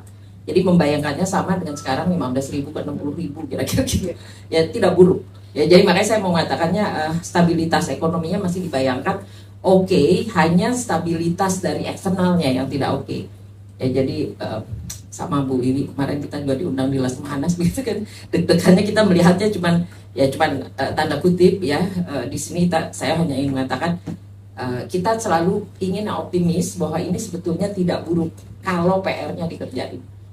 Jadi semua ekonominya mengatakan kita bisa mengendalikan ekonomi sepanjang faktor eksternal tidak terlalu buruk. Tapi ingat, yang di dalam negeri yang tadi mungkin disebut di awal saya belum sentuh, PHK. Nah, gelombang PHK itu kalau memang besar, kalau memang membuat ketimpangan membengkak yang seperti dari sisi politik menimbulkan kecemburuan sosial, nah itu bisa. Ya, jadi gelombang PHK-nya kan kalau dilihat ya benar sih, tapi sektor manufaktur itu masih agak tipis ya, yang di tengah itu kan banyak ya perusahaan. Artinya kecil ya. Nah, masalahnya kalau saya lihat tenaga kerja, kebetulan saya teliti tenaga kerja itu katakan 5 tahun terakhir, kita lihat daya tampungnya itu ada di sektor informal. Jadi walaupun di PHK dari sektor formal, misalnya dari Goto, dari Shopee, dari mana gitu, shift dia masuk ke sektor informal, dia jadi asongan, jadi apa, tukang jual mie ayam kali ya. Kemarin pilotnya PHK dari Garuda kan ya buat ya ada yang jadi supir ojek, ada yang, jadi saya kebayang itu yang terjadi, masuk ke sektor informal, jadi mitranya si Gojek, jualan makanan dan seterusnya. Ya jadi itu bantalnya kita. Jadi sektor informal inilah yang harus diteliti ketimpangannya sebetulnya, dan inti tidak terlalu buruk karena jadi bantalan. Ya jadi maka tadi saya hanya melihatnya tahun 98 pengalamannya. Kalau tekanannya itu besar dari luar, ya dari harga-harga naik cepat, dan kalau di dalam negerinya ketimpangannya melebar di masa mendekati masa politik kan, jadi membayarnya mudah untuk demo gitu kan, kira-kira. Nah ini yang kritis di sini, karena pada saat orang nggak puas, tapi tadi Mas Ronald mengatakan yang middle class belum kena tuh, ya itu yang bayarin biasanya middle class kan. Jadi kalau yang middle class belum kena itu masih aman-aman, tapi begitu dia mulai terkena periuk nasinya, ya mulai ngomporin yang lain gitu. Ini dari sisi yang di bawah itu biasanya cuma shifting, dan kalau shifting aman gitu ya. Tapi aman itu artinya cuma bantalnya agak nggak empuk ya ke sektor informal. Tapi yang middle class dia bisa membayar. Secara ekonomi finansial pemilu 2024 harusnya bisa dilaksanakan. Oh ya. Bukan alasan berarti. Tidak alasan untuk menunda. Itu kayak gini, kalau ekonominya baik-baik saja, makanya saya juga agak bingung. Kenapa jadi beritanya khawatir? Lo kan katanya bagus, di satu sisi optimis, lo kenapa resesi gitu? Semua orang bilang nggak resesi kok gitu. Kalau kita mengatakannya hanya slowing down, hanya itu, jadi tidak ada alasan untuk mengatakan ekonomi sangat buruk, kecuali eksternal faktornya luar biasa. Ya jadi itu aja yang saya bisa. Nah, ada memang hal-hal yang sifatnya sporadis, yang bukan sporadis, di berbagai provinsi itu lain-lain ya, ininya variasinya. Saya lihat Papua kritis gitu ya, daerah Papua itu kritis, cuman api dalam sekam ya, jadi itu ngeri sekali. Kalau saya bayanginnya seperti Timur Timur, kebetulan waktu sebelum Timur Timur jatuh saya juga pernah ke sana, ada studi atau apa, itu dari sisi ekonomi membuat kritis. Jadi mula-mula ketidakpuasan ekonomi, akhirnya ketidakpuasan politik gitu. Nah saya nggak tahu persis di Papua itu kan gede ya, modal ekonominya tuh satu gunung isinya Freeport, bayangin gimana nggak seksi sekali untuk semua negara bermain api di situ. Siapa yang, kan semua udah tahu petanya, siapa yang nyuplai senjata, ya kan, yang buat rame-rame gitu. Semua orang tahu kok gitu. Cuman ya tadi kan teman apa enggak gitu, jadi gampang gitu ya untuk ini. Oke, itu dari sisi ekonomi dan sedikit political ekonominya ya. Jadi dalam ekonomi selalu ujung-ujungnya ada uangnya gitu loh. Oke, Bu Nina. Jadi 2023 ini sebenarnya serba tidak pasti, sampai gajian akhir bulan pun tidak ada yang tahu. Selanjutnya Pak Arifin, silakan Pak. Terima kasih Mbak. Saya menanggapi pertanyaan ini ya tentang filantropi, apakah berperan? Saya kira kalau berperan pasti berperan. Saya ingin katakan bahwa misalnya dari sektor filantropinya saja, pegiat filantropi resmi yang ada di Indonesia ini, yang besar-besar itu sekitar 600, itu telah berhasil mengelola dana sekitar 26 triliun untuk tahun ini. Yang nggak resminya itu, yang lebih banyak dari itu sekitar 60 triliun telah dipakai untuk membantu sesama dengan berbagai program. Saya kira angkanya cukup besar, tapi tidak terlalu besar untuk hitungan membantu orang miskin. Karena memang kalau ngomongin zakat ya, segede-gedenya zakat yang dihimpun itu hanya 2,5% dari harta yang berputar. Jadi nggak mungkin 2,5% itu mampu membiayai keberengsekan ekonomi yang 97,5% itu. Apa yang dibantu oleh filantropi? Yaitu memperbaiki manusianya, memperbaiki orang per orang yang tadinya sangat serakah, tapi karena kita dorong terus untuk mau berbagi, mau peduli, maka keserakahan akan turun. Kalau orang baik ini bertambah, jumlah koruptor harusnya berkurang. Jumlah orang-orang yang atasan minyak bawahan akan berkurang. Bawahan mengutil uang atasan akan berkurang. Jadi bisa harusnya lebih baik. Dan saya kira saya berterima kasih ke teman-teman kedai kopi telah menaruh filantropi dalam perbincangan bangsa ini. Karena filantropi ini sekarang masih jadi kelas pinggiran. Di ekonomi kita disebut social volunteer atau sosial ekonomi. Artinya tidak jadi menu utama. Tapi karena kita menyasar orang per orang, tidak saja hanya uang filantropinya, saya kira suatu hari kita bisa menempatkan filantropi kepada sebagai alat ukur bagi perbaikan bangsa ini. Semakin baik bangsa ini, harusnya filantropi makin berkembang. Dan negara-negara maju telah menjelaskan semakin banyak, semakin maju sebuah negara, ternyata sektor sosial, sektor publik yang disumbangkan oleh dunia filantropi makin besar. Tidak saja bicara kemiskinan di negara maju, bicara soal menyelamatkan panda, menyelamatkan bambu dan sebagainya. Dan kita akan bergerak ke sana dan filantropi menyumbang optimisme buat 2023. Terima kasih. Baik, terima kasih Pak Arifin. Selanjutnya Bu Wiwi. Selain tadi ada wartawan yang bertanya, Pak Dirman nanti close terakhir itu penutup. Pamungkas. Atau Pak Dirman Pak Dirman dulu. Boleh, silakan. Karena saya menunggu closing dari Prof. Wiwi. Saya sudah sadar ada YouTube. Pertanyaannya tadi kan kenapa perbuatan itu dilakukan gitu ya. Tahun 94 saya ketemu Pak Sarwono di Washington. Kemudian kita sekolah, diundanglah ke kelompok diskusi. Kemudian beliau mengatakan begini, yang jadi problem itu kalau politik dianggap sebagai karir. Karir itu dikejar, begitu dapat nggak dilepas-lepasin. Itu problem. Politik itu tidak boleh jadi karir. Politik is public call, panggilan. Artinya apa? Ya dipanggil, datang, bekerja, begitu selesai. Tadi Prof. Wiwi menyebut presiden, menurut saya presiden terbaik kita salah satunya dalam perusahaan Pak Habibie. Karena apa, dari segi etik itu sebetulnya beliau bisa ngotot itu waktu itu, berusaha melobi partai-partai supaya tetap bisa jalan. Tapi begitu dikatakan pertanggungjawabanmu tidak diterima oleh MPR, beliau menyadari ya sudah, saya tidak lagi on mission gitu. Nah akhirnya kan yang dilakukan menyiapkan dari pemilu dengan baik, dan saya kira dalam waktu yang sangat singkat itu Pak Habibie berhasil mengembalikan bukan saja stabilitas ekonomi, tapi juga soal politik, soal hukum segala macam, bahkan membebaskan tahanan politik, kemudian pers segala macam. Jadi selama para politisi atau para pemimpin publik itu melihat itu sebagai job, pekerjaan, kenikmatan, ya akan begitu, akan berusaha terus-menerus membuat kue untuk diemplok sendiri istilahnya gitu ya. Padahal kita berharap tidak begitu. Nah, kapan selesainya? Selesainya ketika kita memperbanyak orang-orang baik tadi, orang-orang yang memahami bahwa politik is public service, politik adalah mission, bukan sekedar pekerjaan gitu. Saya juga ingin mengamini Prof. Wiwi menyampaikan pesan kepada Bapak Presiden kita, akan lebih elok kalau kita bisa membantu beliau, mendoakan beliau supaya selesai dengan husnul khotimah gitu.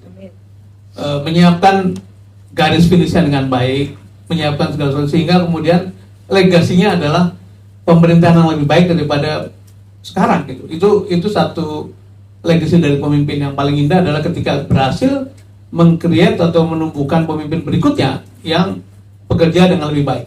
Dan itu hanya ada kalau posisi apapun yang ada di atas itu ditempatkan sebagai mission, sebagai service, bukan sebagai pekerjaan atau karir yang melihat kenikmatan itu sebagai benefit, bukan kepuasan, bukan diukur dari seberapa jauh dia meninggalkan warisan-warisan kenegaraan.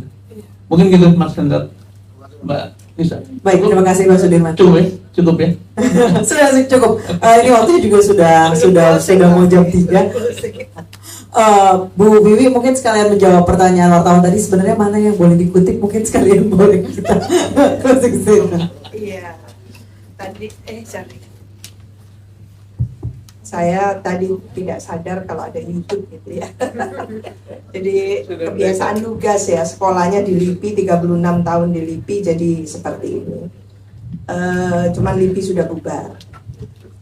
Mas Hensat, pertanyaannya bagus sekali tadi itu. Mengapa kok banyak pejabat yang seperti itu gitu ya? Coba kita mulai mengevaluasi perjalanan pelaksanaan demokrasi kita. Jadi kita sudah sepakat demokrasi 99 pertama kali kita melakukan pemilu. Setelah 24 tahun kemudian gitu ya, kita evaluasi perjalanan berdemokrasi kita. Apa hasilnya? Nyata sekali bahwa kita lupa membangun trust. Jadi kita tidak membangun demokrasi itu untuk peradaban. Ketika tidak membangun peradaban, maka gitu ya, demokrasi hanya dimaknai sebagai pemilu dan pilkada saja. Suksesi. Jadi memperebutkan kekuasaan tadi itu. Yang kata Mas Sudirman Said mengatakan, apa tadi itu?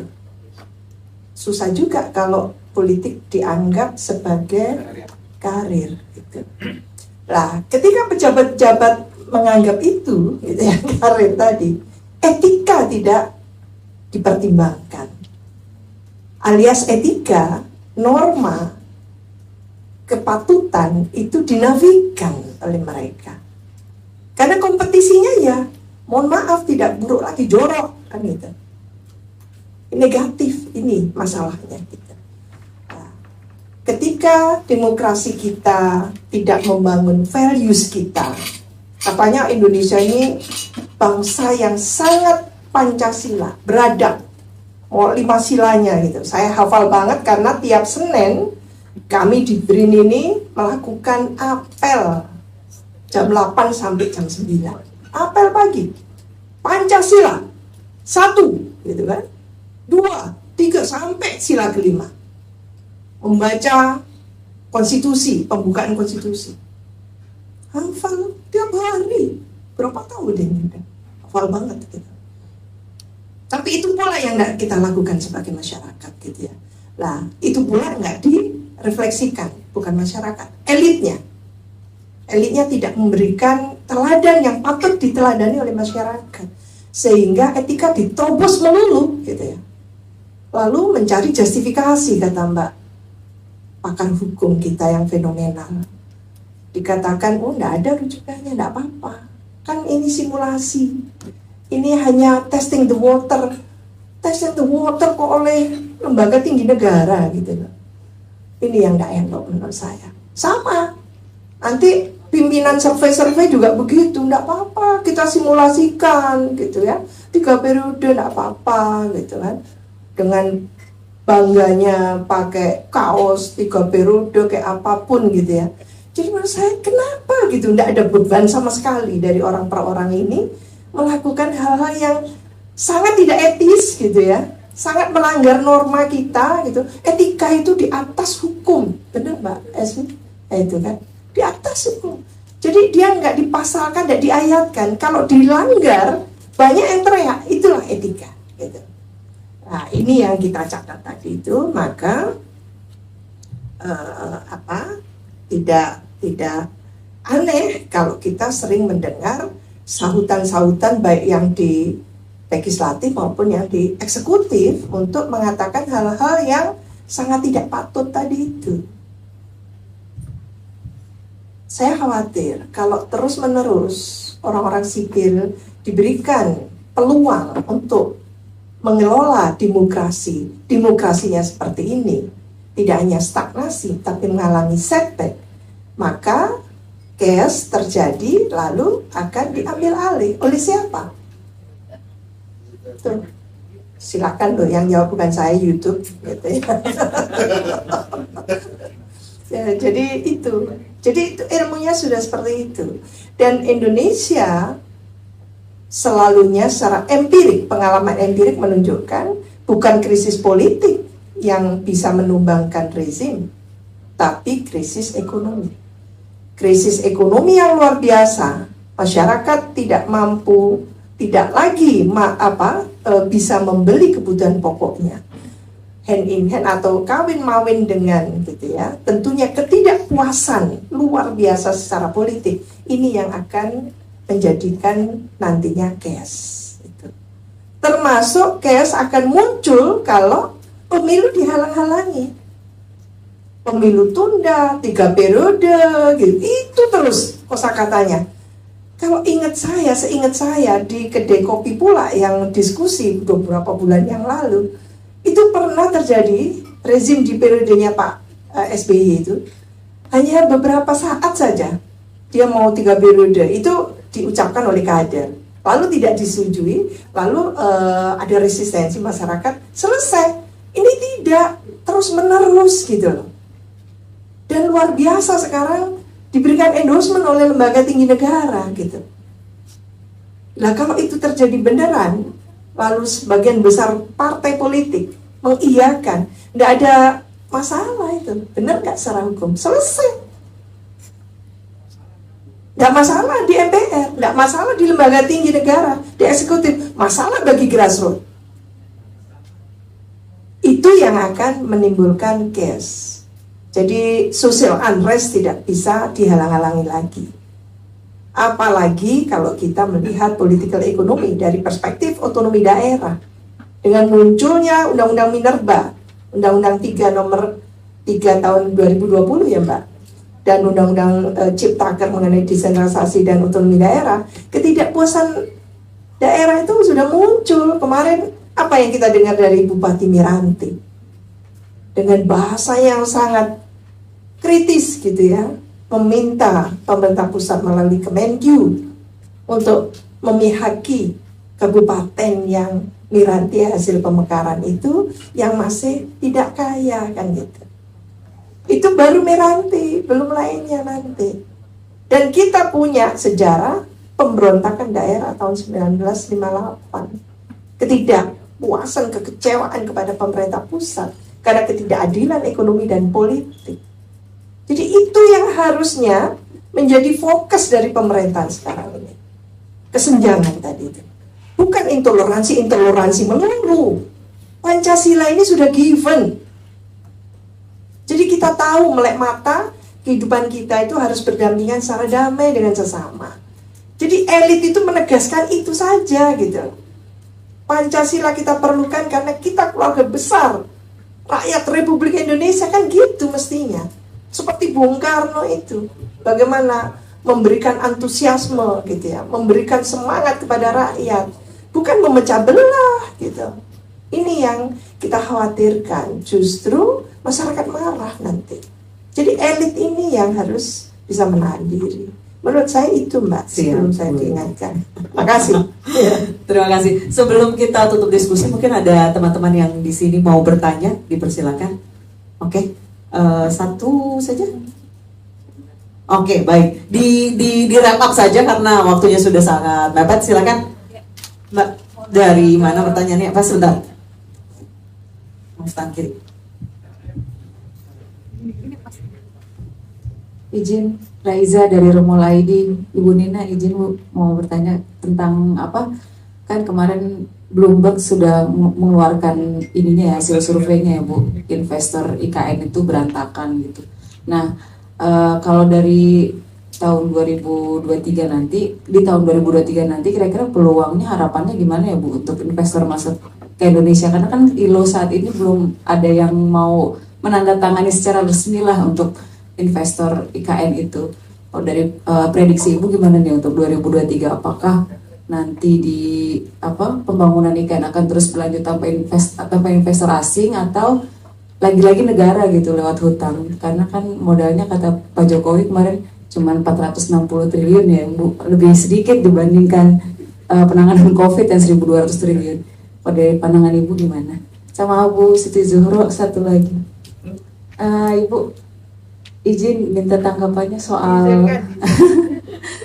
sorry Mbak, kalau misalnya untuk tanggapan yang di lain konteks nanti mungkin bisa doorstop di depannya gimana? Oh ya sorry ya, ada lagi mungkin? Oke, silakan Bu Nina. Ya, kalau untuk IKN ya itulah suara hati investor ya. Kalau kita lihat di Bloomberg kan itu survei. Pertanyaan sederhananya bagaimana mengatasi, masih ada memang APBN dan Pak Jokowi sudah menjawabnya. Jadi itu sudah merupakan signal gitu ya, bahwa ya masih ada uang. Karena kalau, ini kan pakai kalau dari mana, itu kan mengubah, kalau uang itu bisa dihemat, jadi misalnya tadi subsidi BBM sekian, 500 triliun gitu, digeser. Nah itu kan shift ya, jadi hanya kantong kiri kantong kanan, istilah kita di APBN.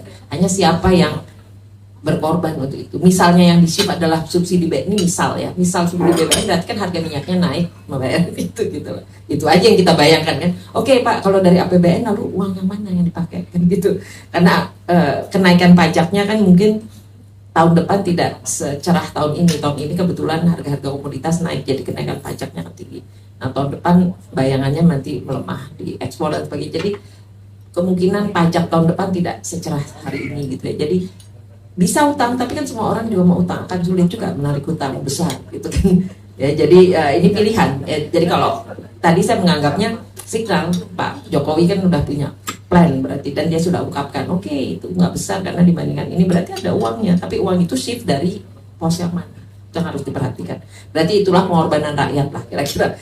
Kalau yang diambil shift dari ini apa namanya yang BBM yang paling gampang, paling besar, bisa juga dana yang lain yang misalnya kalau dilihat itu infrastruktur kan banyak yang mungkin nggak baik-baik di shift ke sana gitu.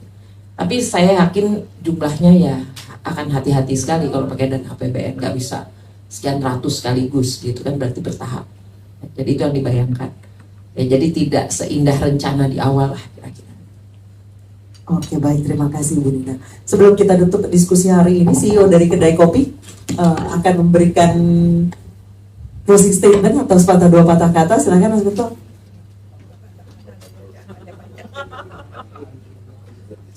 Ini udah pada pengen ngopi katanya Mas. Ya, dan saya silahkan sambil dinikmati Bapak-Bapak Ibu-Ibu. Pertama saya ucapkan terima kasih tentu saja buat para pembicara yang ada di sini, Prof. Wiwi, Kang Ronald, Dr. Nina, Pak Sudirman Said, Pak Arifin, Mbak Aswin, calon presiden kita. Terima kasih, kita sudah berdiskusi, dan semoga hasil diskusi ini kita bisa menatap lebih positif namun hati-hati di 2023, karena tentu saja di balik tadi ada potensi yang oke di ekonomi, filantropi, seni budaya, bahkan di politik dan kepemimpinan nasional seperti yang diulas oleh para pembicara. Tapi kita juga harus berhati-hati dengan banyak ancaman tentu saja yang dari luar maupun dari dalam. Dan mudah-mudahan ini bisa membekali kita nanti menuju 2023. Sekali lagi jangan kapok Bapak Ibu, kita akan mengundang lagi diskusi di tahun depan kan. Masalahnya kan nggak berhenti di 2022 kan, pasti gitu. Nah, terima kasih juga teman-teman wartawan dan teman-teman yang sudah datang di diskusi ngopi dari seberang istana. Ada makan siang menjelang sore nanti, silahkan teman-teman bisa nikmati. Dan karena waktunya sudah cukup melewati waktu tentu kan, saya ucapkan terima kasih Mbak Moderator, Mbak Anissa, dan saya tutup saja dengan ucapan terima kasih. Assalamualaikum warahmatullahi wabarakatuh. Waalaikumsalam warahmatullahi wabarakatuh. Terima kasih banyak Mas Guntur. Diskusi hari ini padat sekali, 2 jam jujur saya nggak kerasa. Semua narasumbernya langsung pada intinya dan memberikan banyak informasi dan juga pencerahan ya. Bagaimana kita menghadapi 2023 itu dengan jangan dengan wajah yang suram, tapi dengan cerah ceria memasuki tahun politik. Ada beberapa catatan tadi. Ibu Wiwi mengatakan negara yang ngurus siapa, sementara pejabatnya sibuk pencitraan. PR internal harus dikerjakan, tapi balik lagi pilihannya ke pejabat mau ngerjain apa enggak.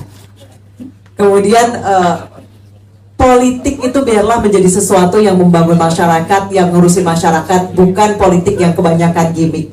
Terakhir, berpikirlah untuk NKRI, bukan untuk kekuasaan sendiri. Terima kasih, saya Ansa Dasuki. Akhir kata, Assalamualaikum warahmatullahi wabarakatuh. Oh, teman-teman dipersilakan untuk bisa makan di sebelah mana, di lantai 1. Siap.